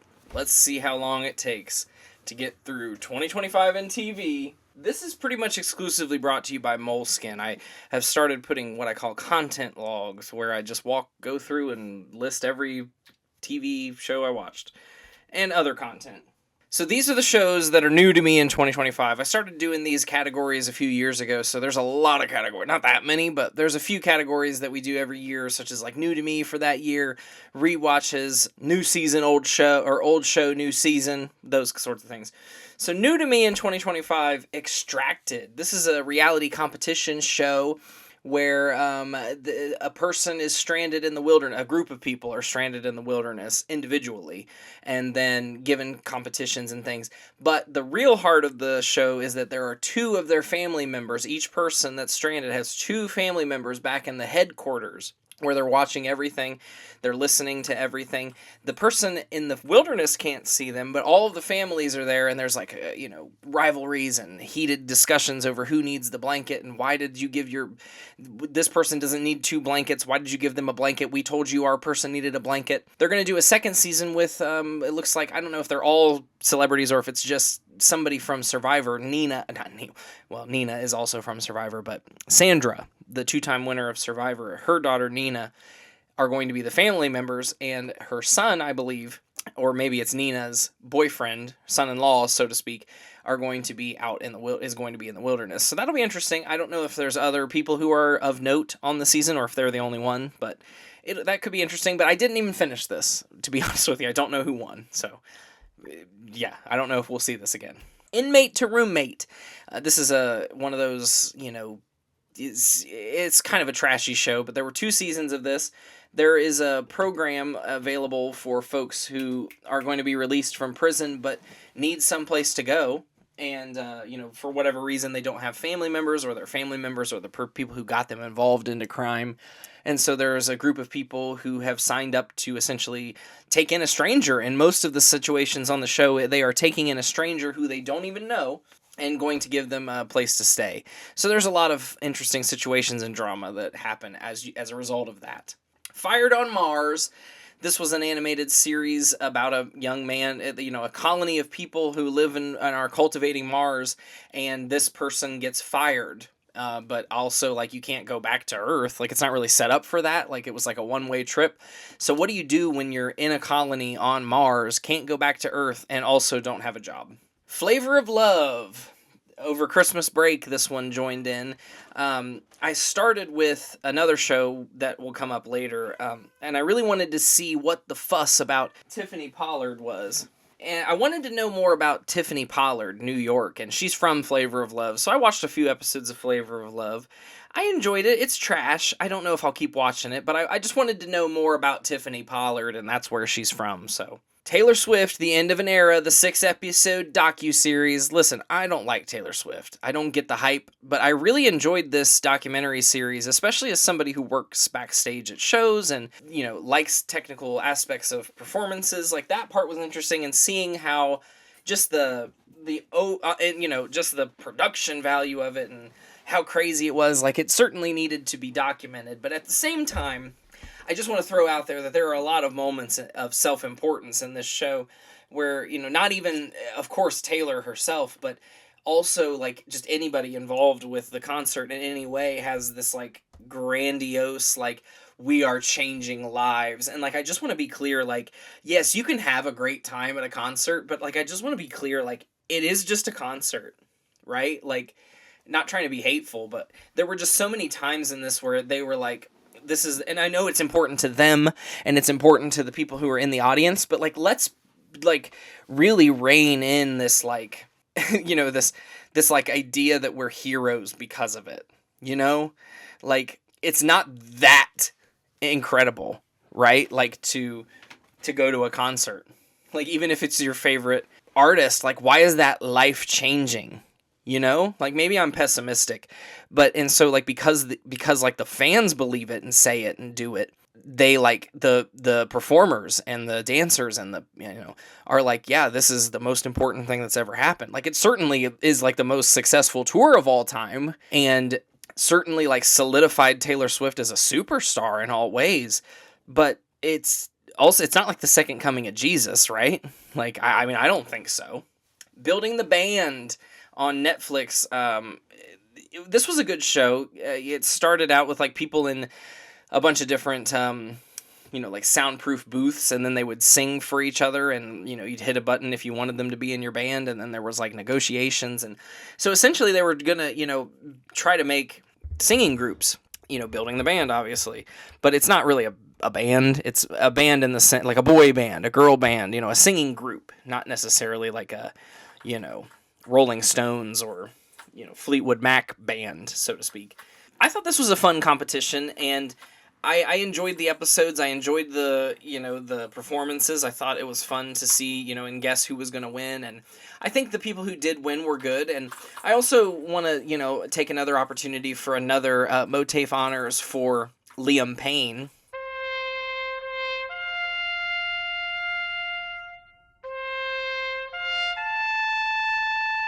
He was one of the judges on this show and one of the mentors, and certainly they definitely used every piece of content they had of Liam, especially knowing that it will probably be his last contribution to media, so to speak. And so they definitely leaned into the fact that this was like Liam's, honoring Liam, and he was a good contributor to the show. So definitely, may he rest. We finally got around to, I tried to watch it a long time ago with Taylor, Cheer, the documentary series that had gotten some controversy over the years, and we enjoyed this. I mean, it's similar in the vein to like Dance Moms or, Dallas Cowboys cheerleaders making the team, kind of, or America's Sweethearts, so to speak. So, but, with, cheer competitions. Beast Games, that's right, folks. I watched the first season of Beast Games last year. It was okay. I mean, it was quite literally just Mr. Beast videos, but then like on a grander scale, if that's even possible. It's, I don't know. I mean, it's not like it was bad, but it's weird to me that for the second season, it's getting like true endorsement from like Survivor. Like they have like a Survivor crossover in the second season. I don't know if I'll probably end up watching it because it's available. So it's like I'll probably end up watching it just to have something to watch for, background noise. But I don't know. It's literally just multiple Mr. Beast videos, but released as a TV series. You see what I mean? The Studio on Apple TV Plus. This is the Seth Rogen series. I was curious about it because I hadn't really heard of it until it won was nominated and won a bunch of awards. So I wanted to go and give it a shot. And I do like it. I, again, haven't finished it, but I do think I will. It's not that I don't like it. Seth Rogen plays a studio executive in Hollywood, and he's kind of a bumbling idiot. But he's an idealist, so to speak. Like, he loves movies, he loves Hollywood, he believes in, like, the art of making movies, and he wants to be known as that guy, but then, like, Hollywood doesn't really reward that, right? Because it's, how many followers does that person have? Well, then they get to make their movie. It's that kind of stuff. It's really good. It's a good show, and like everything that comes out of Hollywood these days, like, it has to be about Hollywood, so if they're going to keep making it, I guess I'll keep watching it. A new series on Dropout. This is Crowd Control. They did this as an episode of Game Changer and then spun it off into its own series where all of the people in the audience are wearing t-shirts that have, something like mythic board game sex. And the comedians will come up on stage and engage with the audience and be like, oh, like mythical board game sex. What does that mean? And they'll be like, oh, I once had a legendary sexual encounter over my magical fantasy Dungeons and Dragons map. I don't know. It's a pretty funny show. I was surprised that I watched all the episodes, I'll be honest, because it is kind of one of those things that, like, it depends on the people in the audience, and it depends on what they say on their shirts, and it depends on the comedians. Like, I kind of thought it would get dry, but I did end up watching all the episodes, and will certainly watch more if they make it. Jay and Pamela, or I should say Jay and Pamela, because that's, she does pronounce it, she's Latin, Latinx, so to speak. This is a show about two dwarves, little people, two people with dwarfism on TLC, and documenting their life and their relationship as they get together and get married. And this one kind of went viral for a moment when a clip of Jay, the gentleman in the relationship, talking about their sex life. I think people, especially because they're in wheelchairs and their bones are so brittle and they're dwarves, and I don't know, I think people don't think about them having sex, but of course they do. I watched this. I don't think it's going to get a second season, but maybe it will. It wasn't groundbreaking TV, but I enjoyed it. And a funny story, in June, when we went to New York City, or whatever time that was, the first time we went to New York City last year, we actually saw Jay and his mom, I believe, on the street. We were walking behind them, and he was going down the street. And of course, New York City is hard to navigate as an able-bodied person, let alone in a mobilized wheelchair. So he was having trouble navigating the theater crowds on the sidewalk. And so a lot of people were racing around them. Taylor tried to go around them as well, but I was I think that's Jay from Jay and Pamela. So I grabbed her arm and was you don't need also, not because he's not because I recognized him too, but also because it's we don't need to race to get around them, you know what I mean? It's not his fault that his chair is moving slow because it's so big and people are in the way. We don't need to race around him, but it was cool to see, again, a micro celebrity in person. I think it would be interesting to see more of this. It's in the same vein as 1,000-Pound Sisters without the morbid obesity. I guess it's more like Little People Big World, but different. New York Goes to Work. Now, this is what what kicked off my interest in watching Flavor of Love. So I didn't know New York, Tiffany Pollard had other shows. I mean, I know she'd appeared on Celebrity Big Brother and those kinds of things, but I didn't know she had her own shows outside of Flavor of Love.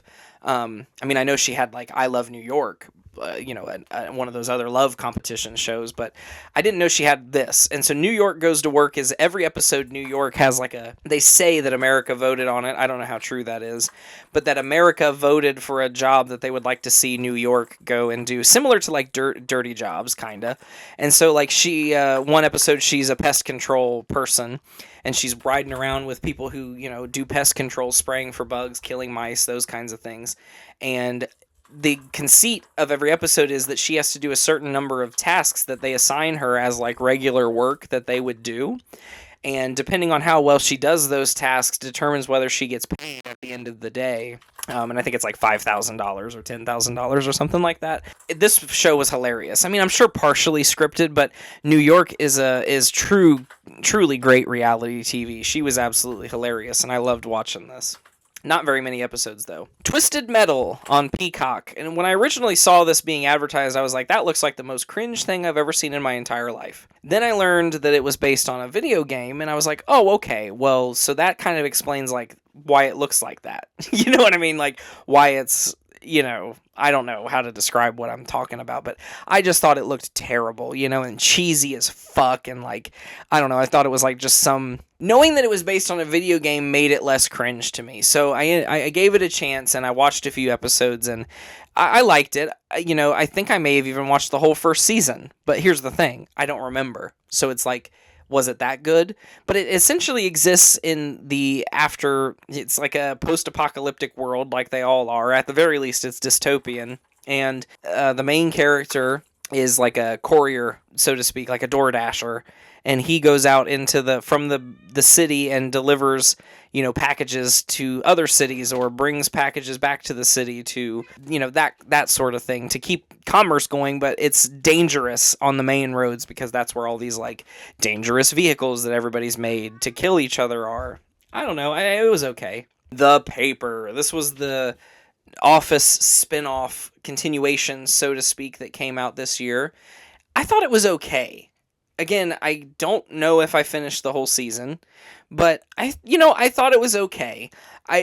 if you watch it and you think about it in the same way that you think of like Parks and Rec to The Office, and you're not like thinking like this is the 10th season of The Office, it's fine. It's just that mockumentary style. The team who shot, the characters who shot the Dunder Mifflin documentary, right, The Office, go back to Dunder Mifflin to try to, do like a reunion, oh, let's see where they are 10 years later, and the company has been sold. So the actual Dunder Mifflin no longer exists, and the camera crew is like, well, where are they? And turns out that now the company that bought Dunder Mifflin is operating in Toledo, Ohio, and they are a paper company, but they make toilet paper, and in addition to making toilet paper, they publish like the town newspaper. And the show is kind of documenting the main character. He comes to town, takes the job as like the editor of the newspaper, and it's kind of like the workplace hijinks that he comes into. I don't know. It really didn't need to be made, but I also don't think it's as bad as maybe it could be. I think there's obviously, like, when you do these like legacy reboots, like I think there's a trend, a tendency to do like fan service, and so like of course there's like a Bob Vance cameo in the first 5 minutes of the episode, and like Oscar for whatever reason works for this company. Like, yeah, the Oscar from The Office works at this paper company in Toledo now. I mean, I guess he needed to keep his job, but and then they're like, Oscar secretly submits a Sudoku challenge to the editor, and when it gets accepted, we see Oscar outside, and he's placing a secret phone call, and he has a secret phone call where he tells somebody that he got his Sudoku published and that he's going to send it to him, Stanley. Oh, did you get... He said Stanley! He said Stanley! And do you get it? Because they worked together at The Office. And do you guys remember The Office? Do you remember The Office? Do you remember Stanley? But the whole show's not like that. I just think if they had done even less of that, that maybe I would have liked it more. Below Deck Sailing Yacht. That's right, folks. There is yet another Below Deck.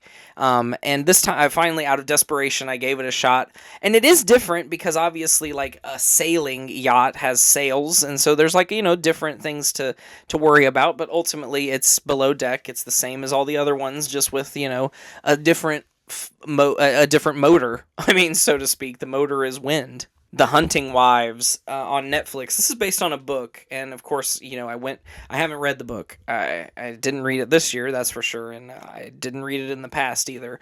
But the show is okay. It has that, like, thriller mystery kind of idea to it, too, with, like, a murder kind of going on, or there's, like, something nefarious going on in this town.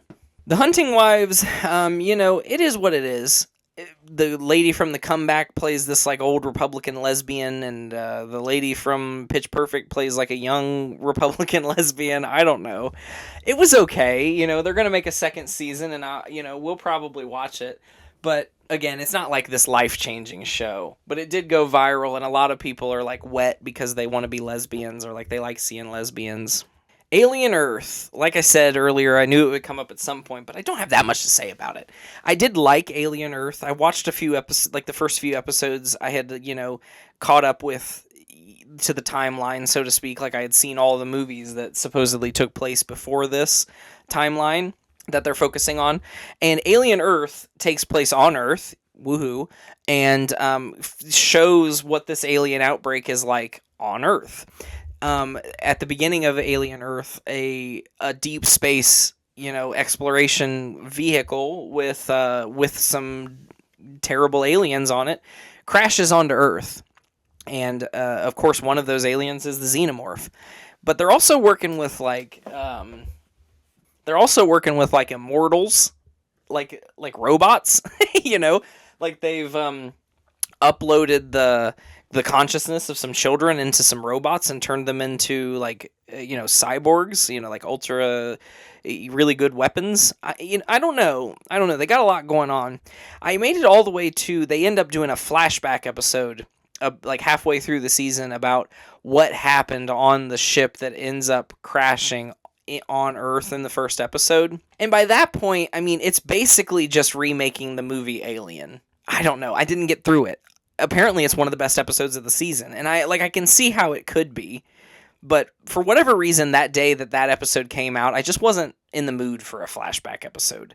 Why does every miniseries do that, by the way? Like, every show that's supposed to be a limited series, it'll have like 8 episodes, right? The first 6 episodes will be this like really engaging mystery that you're really interested in, and it'll end on a cliffhanger. And then episode 7 is all flashback. It takes place in like 30 years before, and you get some more information, and they could be good episodes, but it's like, I just want to know what the end of the mystery is.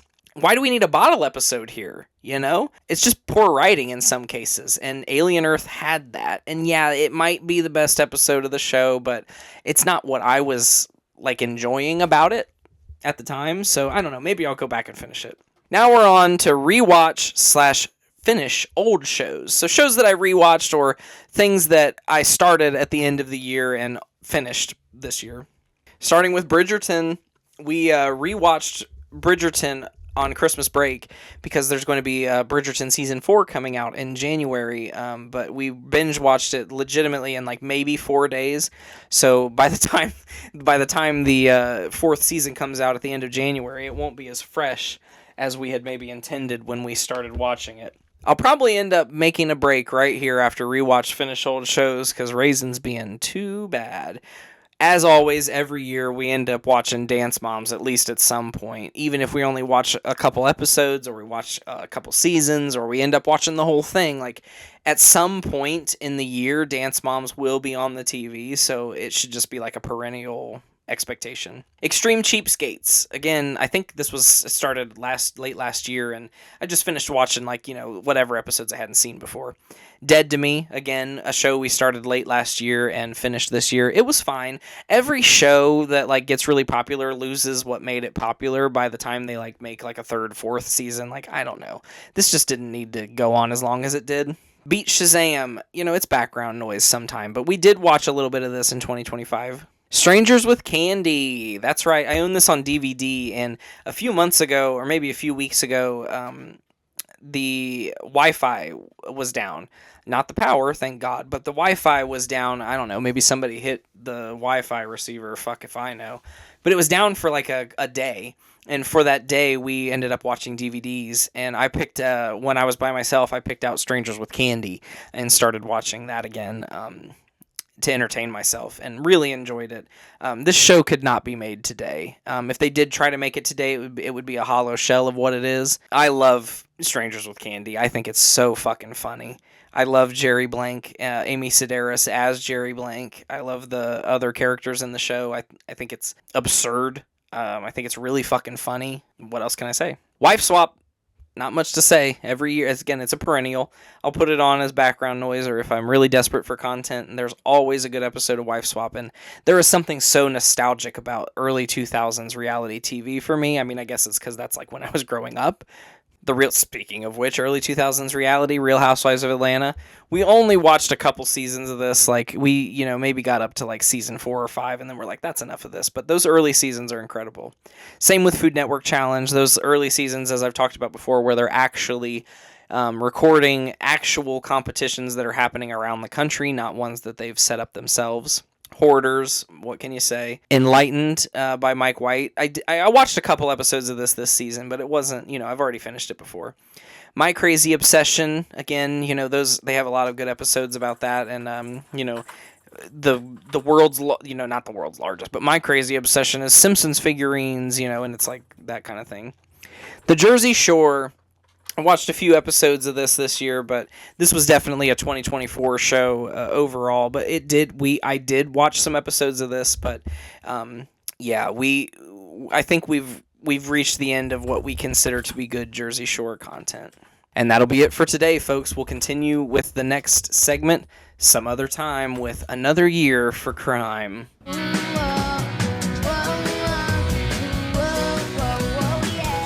Yeah, oh. Well, folks, we're back. And hopefully this is the last installment. I mean, we're already at an hour and 56 minutes and 6 milliseconds, of unedited footage here. But I'm back. It's the next day. Hannah Montana has guided us into the next segment here.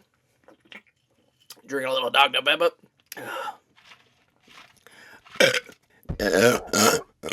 Next up, we have Another Year for Crime. Now, I think this was a new category last year, where a bunch of shows that I would have put in, new to me or something like that, ended up getting put into there. I realized there were a lot of shows that either were true crime documentaries or thriller novels that have been adapted into TV shows about a crime or, those sorts of things. So that's what we've got here. First up, both under the American Murder title on Netflix, we have American Murder Lacey Pearson and American Murder Gabby Petito. Both of these were pretty interesting documentaries about true crimes that happened to both Lacey Peterson and, I feel like everybody remembers Gabby Petito just a few years ago when that whole situation happened. So both of these are, documenting those crimes. Devil in the Family, The Fall of Ruby Franke. I didn't know anything about Ruby Franke. I didn't know who she was. I had never seen 8 Passengers, YouTube content. I'm not really a family vlog kind of person to begin with. I think the only family vlogger in my life that I've ever watched was Shay Carl. And maybe Charles Trippy if you think CTFXC is a family vlog. And I guess maybe now these days it is because he has children, so maybe that is a family vlog. But I wasn't familiar with Ruby Franke. I had seen some clips, like, the clip of her and her son talking about, we took our son's bed away and he's been sleeping on a beanbag since October. Those crazy things and, like, the allegations of abuse. But watching this documentary series specifically really, it fills you all completely in on how Ruby Franke started as, an average mom who wanted to do, family influencing on YouTube, and how that ended up with her connecting with the toxic cult leader, essentially, Jodi Hildebrandt, and how she allowed Jodi Hildebrandt to essentially brainwash her into taking care of her children. Or not taking care of, but abusing her children, in fact. So definitely an interesting case. An update on our family from HBO. This was an interesting one. Another family vlogger, this time about the Stauffer family. And what I thought was interesting about this one is that the whole time you're thinking that some sort of crime has taken place, because that's, I guess, what people genuinely thought as they were watching this family vlogger. So the Stauffer family adopted a special needs child, or a child that at least had health issues. Maybe they're not disabled in that sense, but they require extra care because of the type of disease or disability that they have. And they were very open about their process of adopting this child, of turning him into content essentially. And then one day he just disappeared, and they didn't talk about it. And so a lot of the fans were like, "Where is he? Where's the kid?" And it turned into this huge conspiracy. And as it turns out, they just gave him up for adoption, which is, a terrible situation for the family. But because of the way they promoted themselves and uploaded it to YouTube and then didn't want to talk about it, it turned into this huge conspiracy. So it's interesting to how the show allows you to believe, fall into the conspiracy with all of the conspiracy theorists, but then also, it's really about the conspiracy more than what actually happened. Adolescence. This is our first scripted series on the list. This was a British production that got a lot of hype because it was filmed in each episode was filmed in one continuous shot. And I mean, that is a cool thing to do. And it's about a kid who is accused of murder and whether or not he actually did it. So the first episode is the actual moment of arrest. You follow the police officers into the school or into the home, and they arrest the kid, and it kind of follows in real time of his booking and following, the investigation. And then there's a whole episode with him meeting with his, a therapist, essentially a parole officer kind of therapist hybrid person who can recommend whether he should stay in, whether he's a threat or, et cetera, et cetera. And features the family members, and it was written really well, it was acted really well. I think, like, ultimately, like, some British shows have this thing where I'm like, yeah, that was okay. And that's kind of how I feel about this, but it did win some awards. I think the young man who was, like, the lead of the show, the kid accused of murder, he ended up winning an Emmy, so, I mean, good for him. I thought it was good, but it's another time that I was like, it was good. I don't know if I'm gonna, like, remember it, kind of same way with, like, Baby Reindeer. I've already kind of forgotten about it. Scamanda. This was an interesting one. Amanda, in this is a ABC News docu-series about a woman named Amanda who rose up in the ranks of a church and then claimed that she had terminal cancer and started using that to sort of grift donations from the helpless church people who were trying to support her. When this was coming out in January of last year, I was really looking forward to every episode as it came out. Apparently, it's also like an Audible podcast series where they kind of like do basically the same thing, but I'm not familiar with that. I had only heard of this show, and I enjoyed like getting the visuals and those kinds of and the interviews and seeing the actual person saying the things. But I thought this was an interesting documentary, and I really obviously Amanda is a terrible woman. Another scripted series, The Residence, on Netflix, starring crazy, what the hell is her name? Her name's Uzo Aduba, but I can't remember what her character name in Orange is the New Black is, but she stars as kind of this well-respected detective, but who's very eccentric. She's a bird watcher. She's very eccentric, but she's very, very smart, and she comes to the White House, I think? Yeah, the residence of the White House, and is trying to solve a murder. It was a good show. Again, it was another one that I didn't watch the final episode. Just by the time I finally got to it, I was just like, I just don't care. And, maybe something else had come out in time. So I don't know that I necessarily recommend it, but this was an interesting show, and I did like the character that Uzo Aduba plays. I don't know. The Mortician on HBO, another docu-series from HBO.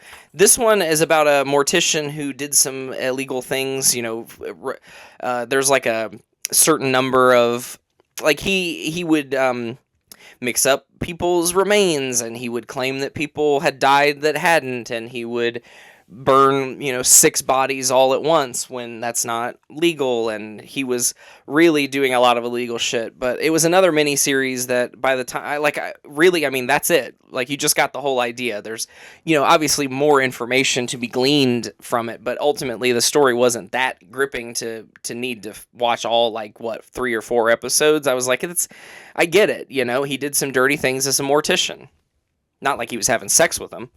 Amy Bradley is Missing, another Netflix docu-series. In the 90s, Amy Bradley was on a cruise ship, and she went missing. This was a really interesting documentary, and it was also interesting because there's a lot of theories about where she is now. Obviously, the easiest theory is that she was either murdered or fell off or killed herself on the boat and was thrown in the water. But they interview people, the natives of the island that the Coast Guard that work near where she would have been gone missing, and they're like, no, they always wash up on shore.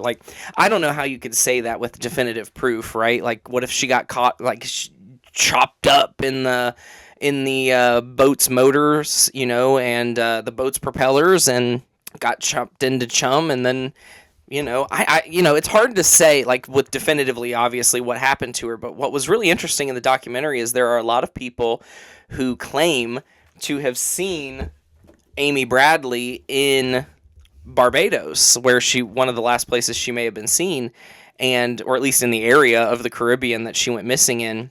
And there's pictures that look like what she might look like today, but as on a sex trafficking website in Barbados.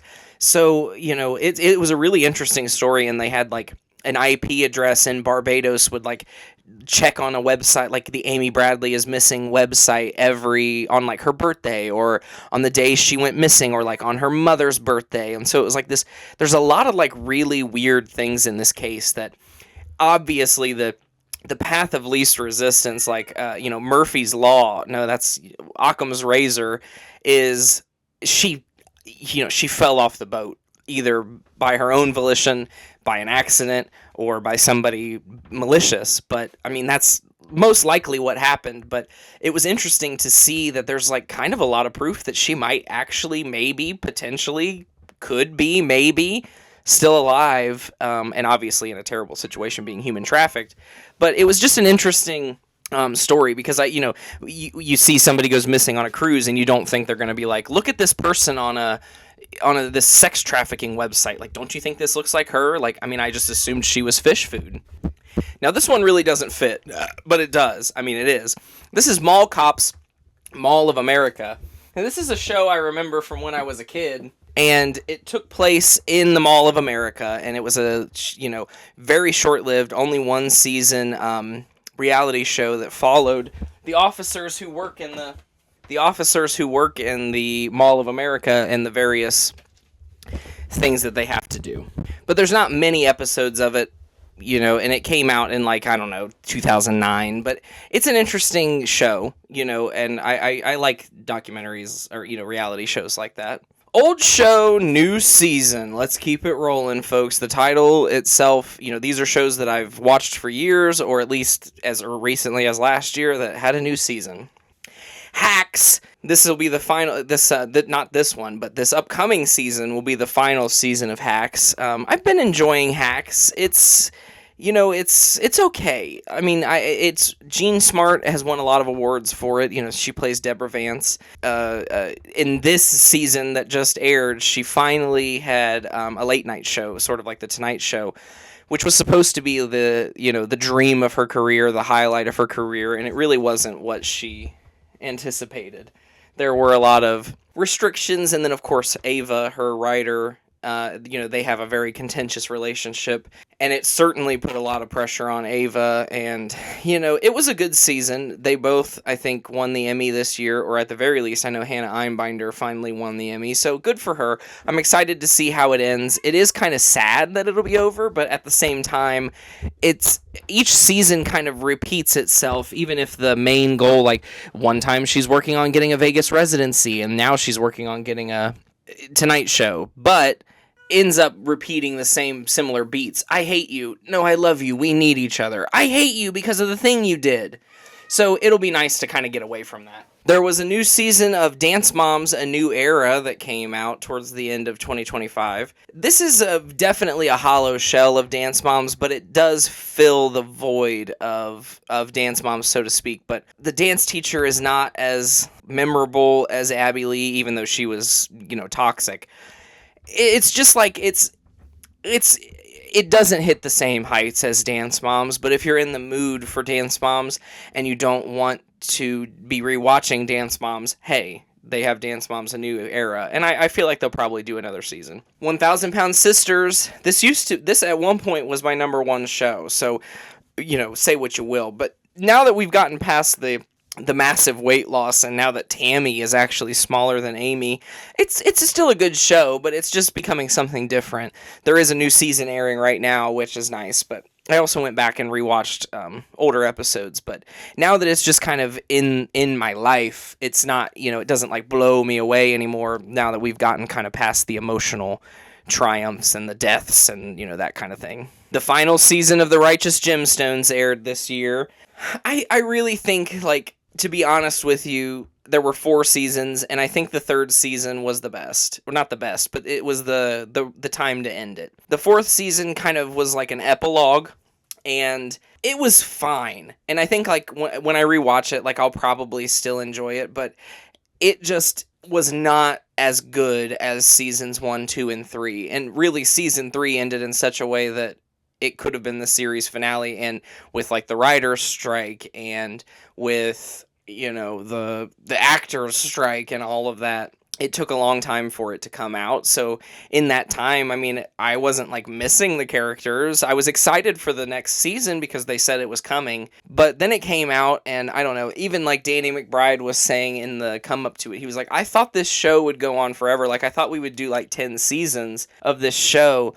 But then, through the COVID pandemic and the strikes, I mentioned, they're suddenly this show's been on for 10 years and we've only done, 4 seasons. So I've been living with it too long. It's time to go. And, like, you could kind of get that was, like, the vibe of the final season was, like, let's wrap this up. Instead of, like, isn't this, like, the coolest thing ever? Which is what I felt like for the first 3 seasons. So, goodbye, Righteous Gemstones. Goodbye, Jesse. Goodbye, Kelvin. Goodbye, Judy. 90 Day Fiancé before the 90 days. I really enjoy this this version of the 90 Day Fiancé universe. American Dad had a new season this year. It was okay. I remember it was coming out kind of when I was in How I Learned to Drive, and so I'd be watching some episodes of that, like in the Wittenberg parking lot. But the next season of American Dad is returning to Fox, so we'll see if that changes the quality of the show, or if it enhances it, or how that goes.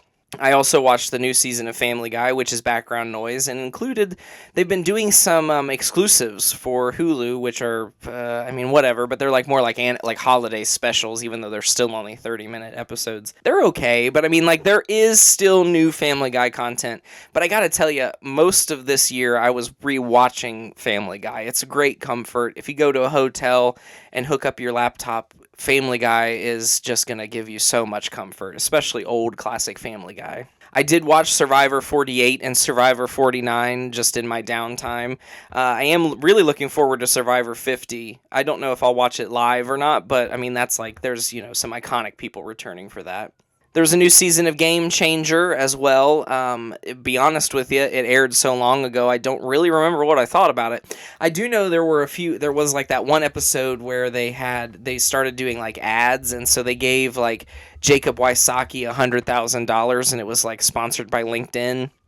I don't know. I mean, like, I understand that they have to like pay the bills too, but it was the first time, and it was still a good episode, but overall the season and how, like, kind of, I hate to say it, but how forgettable it felt, makes me wonder if, you know what I mean, kind of makes me wonder if I'm, like, on my way out of Dropout content. There was a new season of The Kardashians. We finally got to, we've been watching Kim K go on her lawyer journey for so long, and we finally got to see her fail the bar, on the show. There's an interesting conspiracy theory going around, and I'm just remarking it here so that if it happens, I can say, like I told you, there are people who think that because she's such a fan of, and she's rich as fuck, that because she's a fan of, like, Tesla and Elon Musk, that she's going to get a Neuralink, and that this Neuralink might help her. I don't know how. I don't even really know what the interface of a Neuralink is like, or what it purports to even do. But there are people who think she's going to get a Neuralink, be like one of the first famous people to have a Neuralink, and with her Neuralink pass the bar and be like, wow, not like cheating, but because of like the way it enhances her brain, she was able to retain more information and recall it, or what the fuck ever. I don't know. But I will say she should have been studying constitutional law. It's really embarrassing that she's studying for years and years and years to pass the bar, and there was a whole segment of law that she's just like, yeah, I didn't think they'd ask about that. What do you mean you didn't think they'd ask about that, you fucking moron? And it was also cool that they had a Caitlyn Jenner appearance this year. Sister Wives, another new season. I gotta tell you, folks, I really hope that season 20 is the final season of Sister Wives. 3 of the 4 wives have left. Robin is a miserable. Cody is annoying as fuck.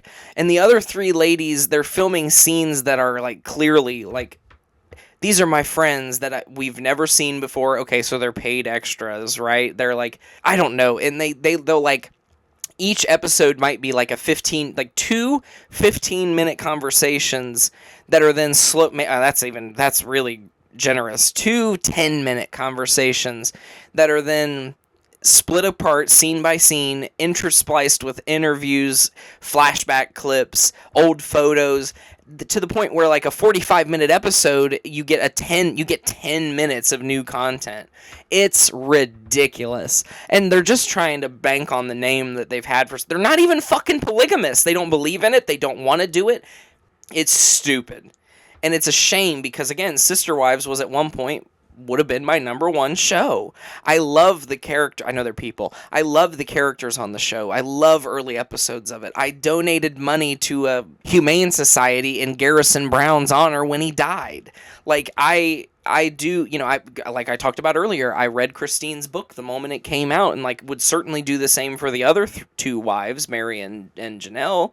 I don't know what it's just time to let it go. The show is so fucking stale. The Amazing Race. The new season of The Amazing Race featured all Big Brother competitors with their family members. It was a condensed season. They only ran through Europe, and it was, hit or miss on, whether you liked the people competing or not. But it was a good season, all the same. I enjoyed watching it. The Great Christmas Light Fight aired a new season this year. They only air like 6 episodes around the Christmas time, so it's like, it's really just more of a special, but they did air a new season, and I do like to watch it during the Christmas season, even though like the displays, after a while, when it first started, like every display felt unique, and now every episode feels like the same because everybody has like kind of the same stuff or the same ideas. Like, I'm gonna make my light display dance to music. And then it's just, or I have 1,000,000 pixels on my house, or I like blow molds. Like, I just feel like we've seen it all. There was a new season of It's Always Sunny in Philadelphia, which was really good. I really liked the episode where Frank was cake, and they thought he was dying, and it turns out that he was tricking them into realize, like, he was like, these cakes are so, like, I'm seeing online cakes that are so cool you can't even tell what's cake. And they're like, I would be able to tell if it was cake. Well, they spent the whole episode crying over a dead, dying Frank, who was, in fact, cake. Love on the Spectrum. How could you not love Love on the Spectrum? Even though, like, it's, like, maybe a little exploitative, like, the people on the show are so wholesome. And on this cover specifically, we got Georgie and Connor, and what a sweet, sweet, sweet, sweet, sweet couple. I mean, there's not really even much to say about this. I would watch Love on the Spectrum every year for always, because it's such a funny, wholesome show, and the characters are, I know they're people, the characters are funny, they're, interesting, they're, it's interesting to see them interact. I like the dating aspect where, they'll be like, we're trying to find a partner for James, and then they, have him on a date with some person, and like the way they're like, she likes bumblebees. Like, I just like the show. It's very wholesome. Below Deck Down Under had a new season. It's more Below Deck, folks, but in Australia. And in fact, it's not even in Australia, I don't think. Like, it's an Australian boat, but, like, they're still in, like, Aruba, Jamaica, ooh. They're in, like, St. Bart's. You know what I mean? Like, what can you say? The final season of Squid Game, technically the 3rd season, but it might as well have been, one continuous second season. Folks, it's fine. The way it ends, though, like, clearly, even though the filmmaker, either the TV maker, just said that this is not the case, it, like, very clearly sets up a Squid Game cinematic universe, and I'm just not interested in that. I don't need to see an American Squid Game where Cate Blanchett is involved. What the fuck are they thinking? A new season of Make Some Noise, which I actually felt was more memorable than the season of Game Changer, but maybe it's just because it was more recent. But I do like Make Some Noise. And I think it's still airing. It may have finished by now. Here's a show I don't expect to see on the list next year, but we'll see. Shark Tank. I have pretty much abandoned watching this. Now, it's never been, like, an incredible show, but it was definitely always a show for the longest time that I would watch when a new episode was out. I enjoyed, Mark Cuban. I like Mr. Wonderful, Barbara, Lori, Robert, Damon, all of them. They're all, like, interesting to watch. I like the pitches.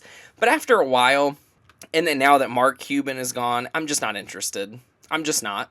Every episode has to have, like, food products or makeup products. I don't know, it just got so repetitive, and I just don't give a shit anymore. I've maybe bought, like, a handful of the products from Shark Tank, like, the really successful ones, like Scrub Daddy, or, things like that, but it's just weird to me. I'm just kind of over it. It's a long commercial. Why didn't I see that from the beginning? Because I guess Mark Cuban entertained me enough to overlook it.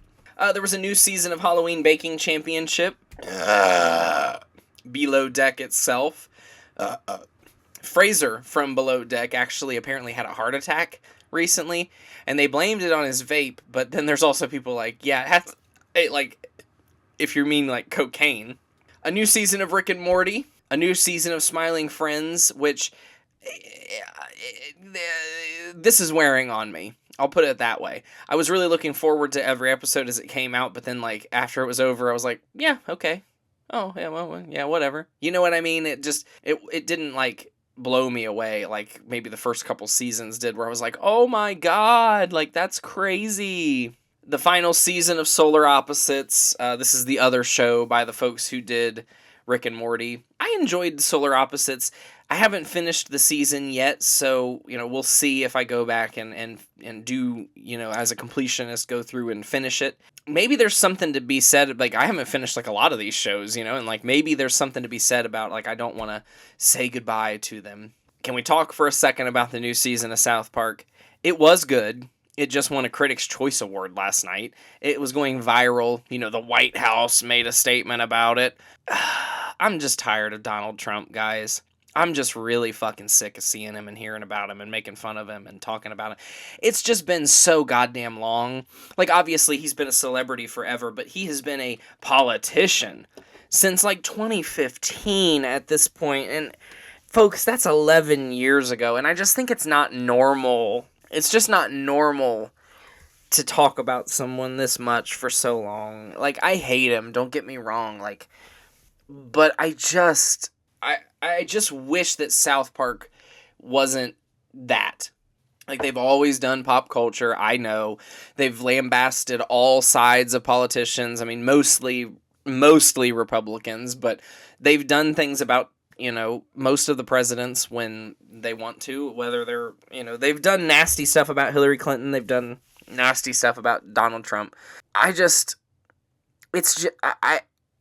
miss the days where South Park was like its own thing, even when it was referencing pop culture, like Rosie O'Donnell, things like that. Like, it still had an original plot along with it, and this whole season was about like Donald Trump, like President Trump, being in love with Satan and having a butt baby with him, but J.D. Vance was in love with President Trump, or like wants to be his henchman at the very least, and is working to try to get Satan and Donald Trump to break up, or at the very least, like, abort this butt baby.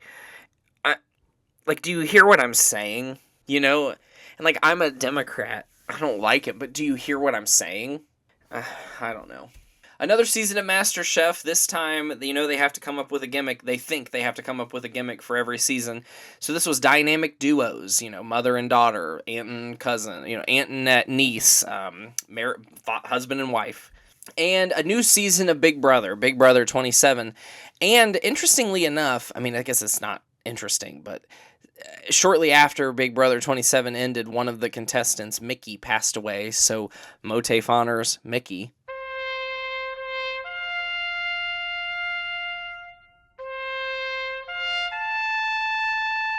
Didn't love her as a contestant, but there was a time when I was rooting for her. She kind of tanked her own, like, Big Brother game. But I don't know, Big Brother just needs a genuine, like, sincere and overwhelming revamp. The one thing I did like about season 27 was that they brought back Rachel Riley from season 12 and 13 of Big Brother. She's an iconic Big Brother competitor. And it was nice to get to see her play again, especially because, like, we probably won't again, especially how she ended up getting fucked out of the house. Maybe it was my last season of Big Brother. I doubt it, but we'll see. Flops, disappointments, and gripes. So, like, hey, maybe I could have put Big Brother 27 in here, but it wasn't that bad, but it did flop at the end.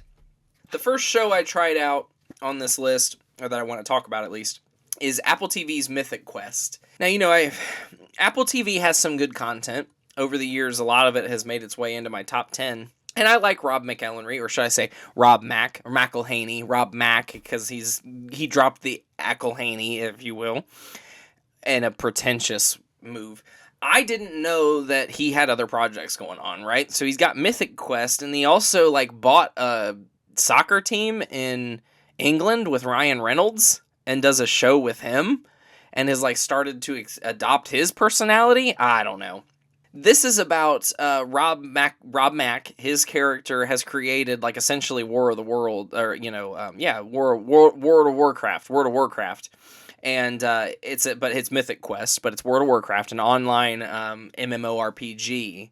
And that's what it's about. It's about him working in essentially Silicon Valley on his on his game with his coworkers. And I watched a couple episodes and then I quickly was just like, this isn't for me. Yellow Jackets. Ooh, yeah. I mean, at one point this was I think I only discovered it in the last couple years, but I enjoyed the first season and I was really interested in what the mystery was going to become to. But by the time they released the most recent season, which I think was 3, God, it was fucking terrible. It was terrible. Oh, they have lost the plot so mad. I wouldn't even say to watch it, but they're going to air one final season to wrap it up. And I think, they need to wrap it up because it's terrible. They've lost the plot. They have no idea what they're doing. Their idea of how to, advance the story is just who's the character that people online seem to love the most, and that the actress that is doing the best job on the show. Well, let's kill her. Okay, and what's the ramifications of that? Maybe we kill this one? Ooh, and what if we kill this one?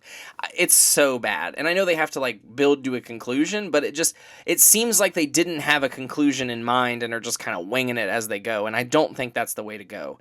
I understand you can be informed by the story as you write it. The people who wrote Better Call Saul didn't think Kim Wexler was going to be a big part, but they liked the chemistry between, Bob and Ray, and so they made her a bigger part of the show, and now you can't imagine Better Call Saul without it. So, I get, but at the end of the day, I think they always knew Jimmy was going to prison, and I don't think the people who are working on Yellow Jackets knew what the end goal was, even if they could take deviations to get there. I don't think they knew what they were making.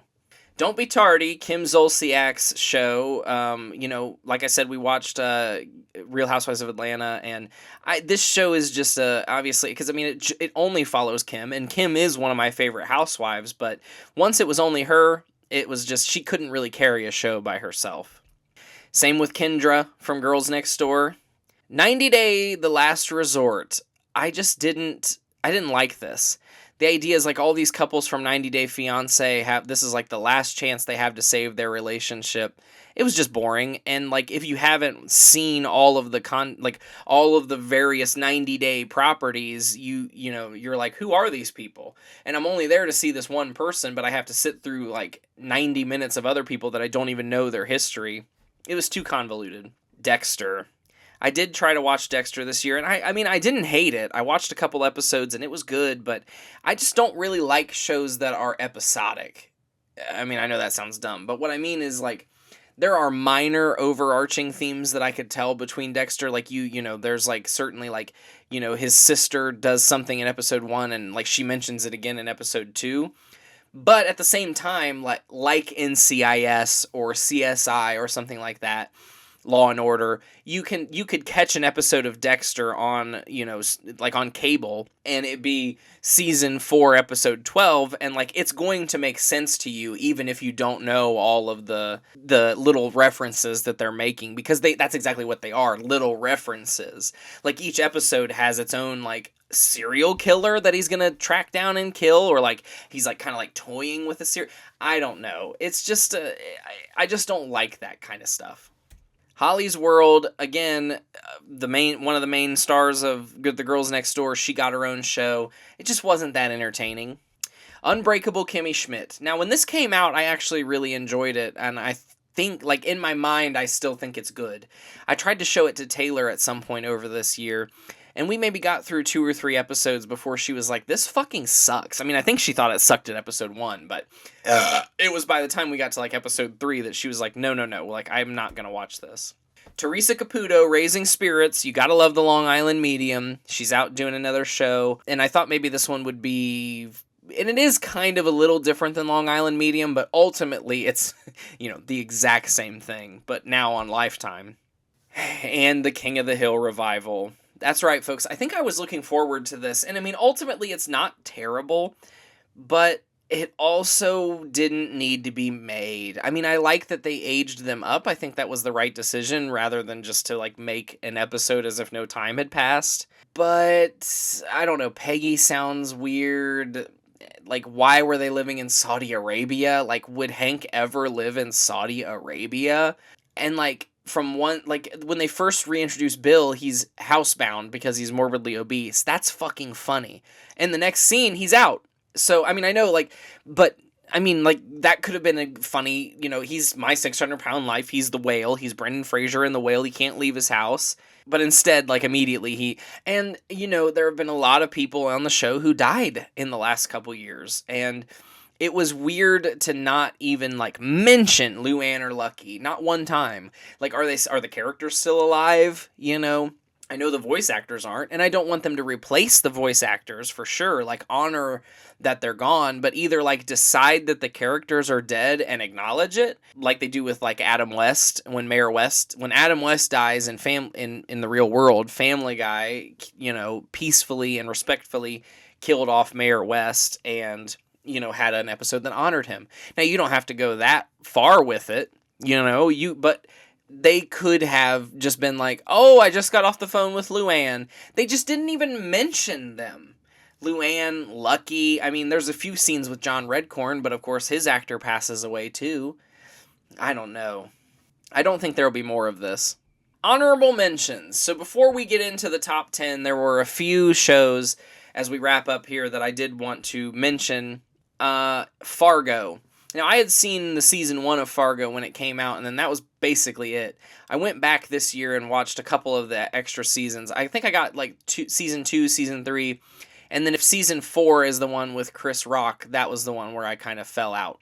Not because of him, but it was just, I was done with it for now. But I might go back and finish it. But season 2 with Kirsten Dunst and Jesse Plemons is fantastic, and like Gene Smart is in maybe season 3, I think, with the Stussies, and Ewan McGregor playing the twins. There's some great stuff in some of those seasons, so I really do recommend Fargo. Not enough to put it in my top 10. And the same with The Rehearsal. Nathan Fielder season 2 was brilliant. It was so fucking funny. It was uncomfortable. I love the production value. I can't wait for a season 3 if there is one, because Nathan Fielder is that much of a genius. I really enjoyed it. Ultimately, it didn't make the top 10, but, let's consider it like number 11, right? So, I mean, at least it's an honorable mention. But now we get into the top 10, our final rush here. No, I won't rush, but this is our final little segment here. Number 10, Welcome to the Parker. Now, I love early 2000s reality by this point. We've been talking about it a lot this episode. Welcome to the Parker takes place at the Parker Palm Springs, a luxurious hotel in Palm Springs, California. And this show follows the staff of the Parker. It includes, like, the catering managers, the catering staff, the people, like, the event coordinator, the general manager. I really loved this show. There's only, like, 5 episodes, like, something ridiculous like that, and that's all we got. I ended up buying a DVD that was one of those, like, Emmy for your consideration DVDs. It only had 2 episodes on it. And I, watched it, and then I ended up finding them on Apple TV Plus and buying the rest of the season because I just needed to see it. And I remembered it from when I was a kid, and it's been one of those shows that was like, man, there was this show that, like, took place in a hotel, like a reality show that took place in this really cool hotel, and I finally remembered it, finally was able to find it, and it was just, yeah, I'm so glad to own this. I'm so glad to have rewatched it, and I wish that there had been more of it, because it was so entertaining.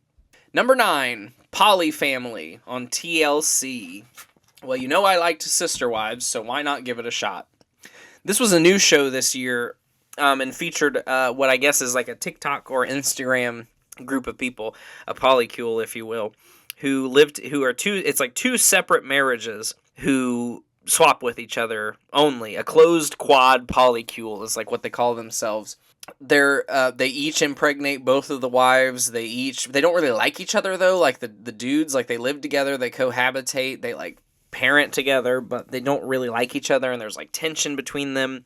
And it kind of seems like all of everybody, like both of the men love the one girl more than the other. There's just a lot of interesting dynamics in this, but ultimately, so that's why I ended up putting it so high on my list, and just because it was so interesting. Unfortunately, though, they got a lot of hate. I think, obviously when people don't understand something, they go to hate it. So a lot of people ended up, sending these people hate. And so I believe that there is not going to be a second season because the Polly family themselves do not want to be involved in like all of the drama or like, whatever. I guess they didn't like it. They didn't like how it turned out. But I really enjoyed it.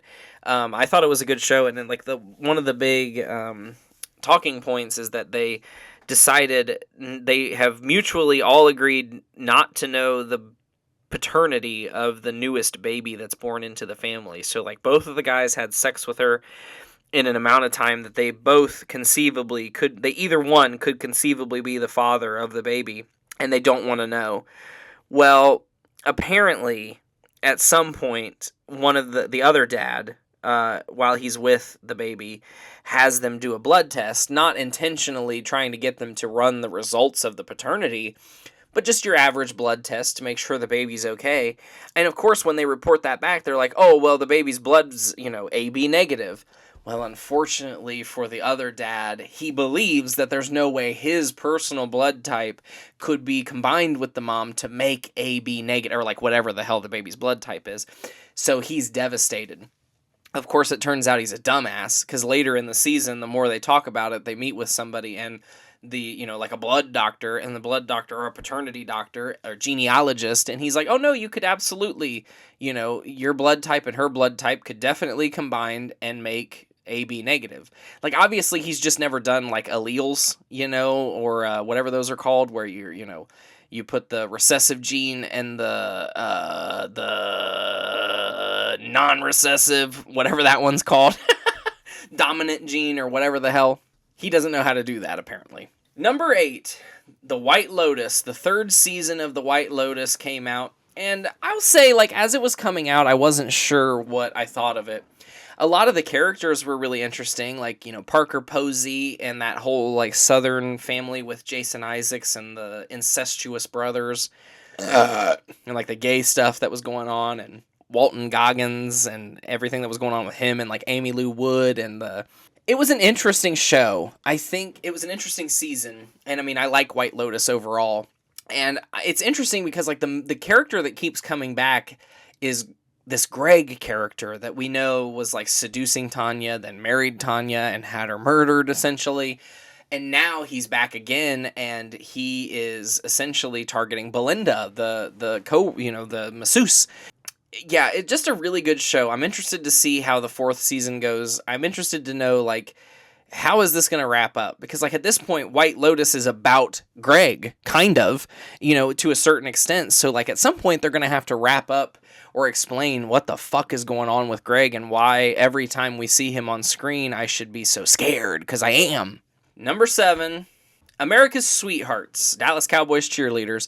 They released a second season of this, and I love Dallas Cowboys cheerleaders making the team, and last year I loved America's Sweethearts when the first season came out.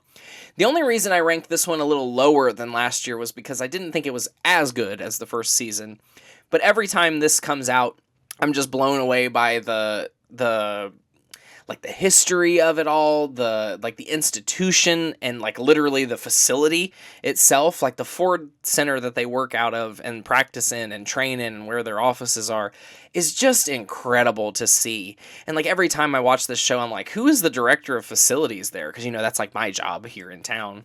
I'm like, who's the director of facilities for the Ford Center? Because I'm like, is he my hero? I just, as we're watching the auditions, I'm like, who decided to put down the dance floor in this, like, whose job is it to put down this dance floor in the concourse? And, like, who sets up these speakers? And, who organizes this ballroom where they have their year-end, like, bracelet or ring ceremony that they do? It's just a really good show. And I really enjoy the process of seeing these people get on the team and what it takes to do and what goes on behind the scenes. And what I appreciate about this specific version of the show versus Dallas Cowboys cheerleaders making the team is that it's less of a competition show and truly more of a a documentary. Whereas Making the Team really was like, okay, well, every episode we're going to teach a combination, and whoever does the combination the worst is going to go home, essentially. This is definitely more of we get to go to their apartments, we meet we hear the Dallas Cowboys cheerleaders talk about their pay, so it's definitely a little bit deeper of a show than the previous version of their like reality show. 90 Day Fiancé the other way. Yep, it's another version of 90 Day Fiancé. This one I ranked at number 6. It's pretty high on the list for a 90 Day Fiancé, but I discovered this specific version of the franchise this year and binge watched like all 7 seasons. I love on the cover here Jenny and Sumit. I love them. I thought they were so entertaining to watch. And Sumit's family putting up resistance against him marrying Jenny because she's, literally double his age, and all of the fights that they've had and the various... It's just an interesting show to watch, and I found a lot of the other people on the program to be entertaining couples, too. Usually on 90 Day Fiancé, they're bringing foreigners to America, and for whatever reason, on this show, like, there's various reasons that they do this. This show is setting up Americans who are moving overseas to be with their partner, hence the other way. So Jenny moves from America to India. There's a gay man who moves to Mexico to be with his partner, and there's various reasons. Like, some of the people have like a criminal history from 15 years ago, but because you have a criminal history, you're not going to get a visa, or it's also very expensive, or they don't want to leave their family, but they're okay for you to leave your family. Like, it just brings up a lot of interesting dynamics, and like 90 Days, before the 90 Days, you get a lot of that like other culture experience too by having the show partially be filmed in India, seeing Indian culture, seeing Indian, like going to Indian apartments and touring various, like in the most recent season, Jenny and Sumit are starting a family cafe. So seeing them go to rent out this nice cafe area, but then to see how small it is, and the fact that there's no running water, so they have to like go to a well and fill up like buckets and then take it back to those sorts of things are really interesting to see. Number 5, America's Next Top Model. Taylor and I have binge watched a majority of the seasons at this point. The most recent season that we watched was season 18, which was the British Invasion series with 8 British, whatever the number is, 8 British girls and 8 American girls competing. I think so far it was probably when I watched it originally, it was one of my favorite seasons, but as I rewatch, it was actually probably one of my least favorites. What I really enjoy about the show is obviously the drama. I like hearing the fighting. I like seeing the behind the scenes of like photo shoots and how they get these photos. And I like the competition of it all. And Tyra Banks is hilarious, and Miss J is hilarious. And I love Jay Manuel. And eventually I love Andre Leon Talley and Kelly Catrone. It's a great show. I just really like the show. I like the competition. I like the people. I don't always like the winner. I don't always like the, creative of the photos, and some episodes are better than others, and ultimately some seasons are better than others, but this is a really good show. I really like it. Number 4, The Chair Company. This is Tim Robinson's new show. It was absolutely hilarious. In some ways, it ended in a disappointing sense, and I thought for sure it would be a mini-series or like a limited series, so I thought that it would wrap up in a way that would be final. And it wasn't. But I am excited to see what season 2 has to hold. Essentially, Tim Robinson works at a mall development company. Like, they build and operate malls. Maybe he's like a construction worker specifically, but they are working on a mall project. And he's like the project manager of this upcoming mall. And while he's at the press conference announcing this like big project, he goes to sit down on a chair, and the chair collapses and embarrasses and breaks, and he's like falls on the floor. His head lands under this old lady's skirt, and so now he's like meeting with HR. He's really humiliated. He's embarrassed. It goes viral. So he starts trying to reach out to the people who manufacture the chair to let them know there might be something wrong with the chair, but he uncovers a huge conspiracy. And like weird things start happening to him. People start following him. He's like tracking down like government embezzlement. But there's really cool, it's like really absurd in the way that anything from Tim Robinson should be. It has some really fucking funny characters. and some good moments. You know, by the end of it, you kind of get worked up into the emotional aspect of it all, which you wouldn't expect that from Tim Robinson necessarily. It reminds me of the movie Friendship in a lot of ways too, and of course it's the same main character, so that's probably the only reason why, and it has the same like comedic sensibility. But this is a good show, and it does seem like a character from I Think You Should Leave got its own spinoff. Number 3, common side effects from Adult Swim. This is a new animated series that came out this year, and while it does have a funny side to it, this is a pretty serious show. Like, it is silly. This is Marshall has discovered, he's a psychedelics mushroom, grower, cultivator or whatever, and he discovers the Blue Angel, I think is what they call it, but whatever it is, it's a mushroom that legitimately like restores life. You could be in a car accident and dying, and if he puts it in your mouth and chews it up, like, you will literally come back to life and like heal yourself. But it comes with some side effects, and those side effects are like represented by, we don't even really know what the side effects exactly are. We just know that we can like see them manifest. They're like hallucinations in some ways. And of course, the title also refers to like the side effect of like letting the medical industry know that you have, the pharmaceutical industry, something that's like the most powerful drug in the world, and they're not allowed to have it, but they want it, and are they going to kill you for it, and how do they track you down, and like those kinds of things. And Mike Judge has a part in it as like one of the nasty pharmaceutical, like heads of pharmaceutical rep kind of guys. It's a really good show. And by the time I would finish an episode, it would go by so quick. I mean, they're only 20 minutes, but it would go by so quick that it would feel like an eternity before the next episode came. And that's how, hooked I was. So I'm definitely glad to see that it's won, or at least been nominated for, a lot of, animation awards or storytelling awards, essentially, for just to get the word out there that this is a good show. Number 2, we finally get to talk about the show itself, The Girls Next Door. That's right, folks. I bought this on DVD this year. I know we already talked about it, and I watched it when I was a kid, which is pretty silly. This is just a fun show. I mean, I know, especially after reading the, Holly's book, and we all know that, Playboy wasn't, the most up-and-up company in the world, and that the show also acts as, propaganda. That's another big thing, that, it's propaganda. It's not true reality.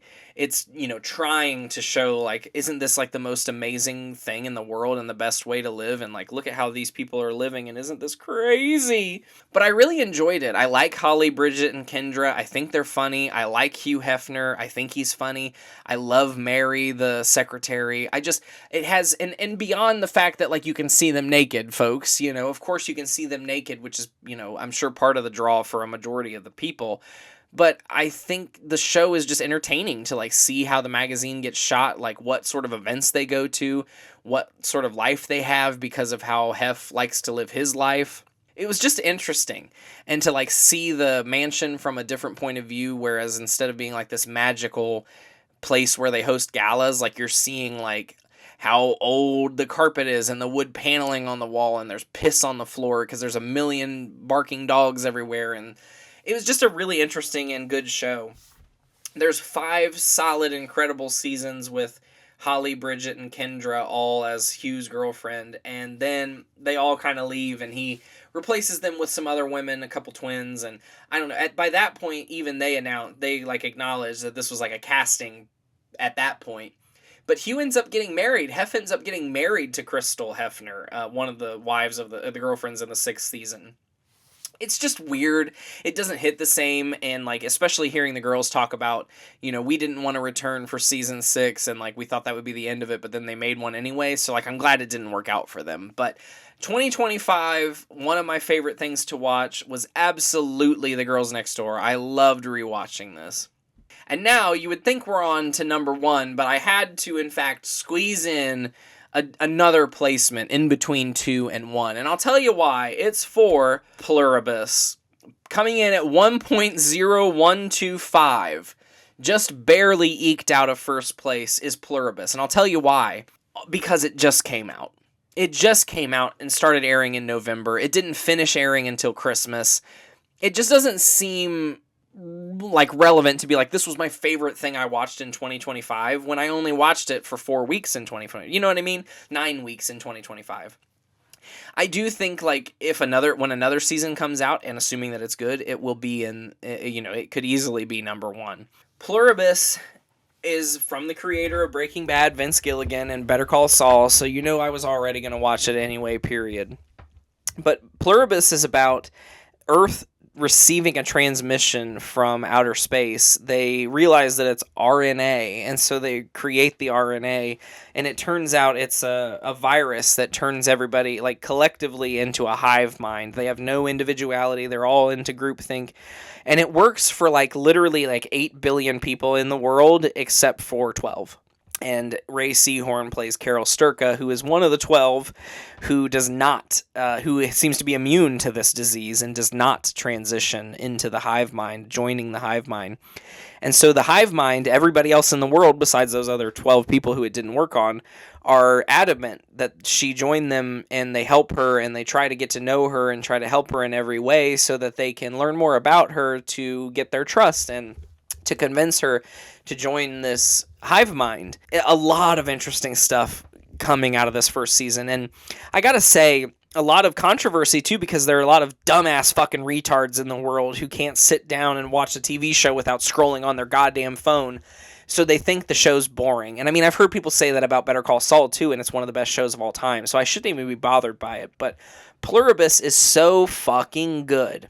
The writing, the acting, the cinematography, the long pauses, the letting scenes live longer than they need to because it's just fascinating to watch. A lot of the stuff is like solid character development, and people will be like, nothing happened this episode, and I'm like, what the fuck are you talking about? Like, yeah, there wasn't an explosion, but like, did you see that, those sorts of things are still impactful, especially to me. I don't know. So I really loved Pluribus. I really love Vince Gilligan. I love Ray Seahorn, and I'm a fan of Carolina Vidra. They're doing such a good job, and I just hope and wish and pray that this wouldn't come out I hope that this would be able to come out again next year, but I know it probably won't be until 2028, and that just is so long ago, so long from now. I would just love to see more of this sooner than 2 years from now, so I'm praying to the gods to give us more Pluribus in 2027 at least. But number 1, and this should come as no surprise, is Severance. I watched season 1 last year, and then of course season 2 came out this year, and I was absolutely blown away, rapt. There are some things that I didn't like about it, like that whole running sequence at the first episode felt overdone, like it was just overproduced and like higher budget, you know what I mean? Like you could just kind of tell like, oh, like they invested more money in this, which is good, but it just felt, I don't know, you know what I mean? Like, and to know that they had to like do some of it with like, a lot of it's like green screens and he's running on a treadmill. I'm just like, some of it, I just feel like you can tell kind of, but season 2 had some incredible moments. I do think that one downside of Severance, but even though it's my number 1 show for the year, is that they definitely defy expectations, which you think would be a good thing, but it would be like, oh, in the next episode I'm going to get some answers about this, and really you don't at all because they focus on something else entirely. And that opens another bag of questions that you think are going to be answered in the next episode, and it's not. They focus on a third thing, and you might get little bits of information here and there, but it's not a very linear story in that sense, in terms of like delivering the audience with answers that they want at the end of the episode.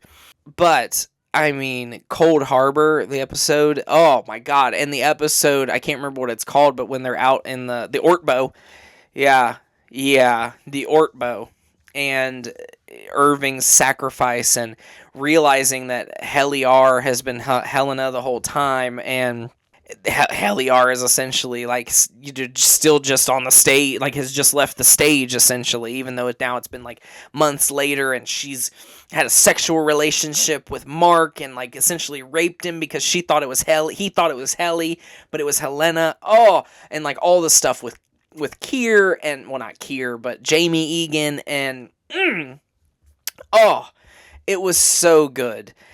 Oh, it was so good, and I was so glad that Britt Lauer won that Emmy. Oh, she did so good in this season. I hate that she's apparently married to like an assaulter, and now people are starting to turn on her because she won't like leave her husband who has like allegations against him, and I don't know. There's so much. And then like apparently Ben Stiller, who's been the director and like executive producer, is leaving for season 3. So that makes me nervous. Like he's going to work on something else. Like folks, don't you know you've got the best show on TV? Like, why are you leaving? What are you talking about? You have a reservation. You have like an you have a obligation to finish this show and finish it strong. And why would you want to leave the best show on TV to go work on fucking something else, Ben Stiller? Hopefully, it's still good without him. You know, that's all I can say. Hopefully they didn't, like, Ben Stiller didn't have the magic sauce that made Severance incredible. I really enjoyed the season. I'm excited to see more about it. I love that at the end of the season we had a very unexpected moment happen with Mark and Helly running away and leaving the wife. Well, whatever her name is, leaving the wife up in the... And my God! Oh, that Chikai Bardo episode... Ooh, they had so many fucking incredible episodes this season. Ooh, Severance. Yeah, it's Severance. Like, it's Severance far and away. What was the best show in 2025?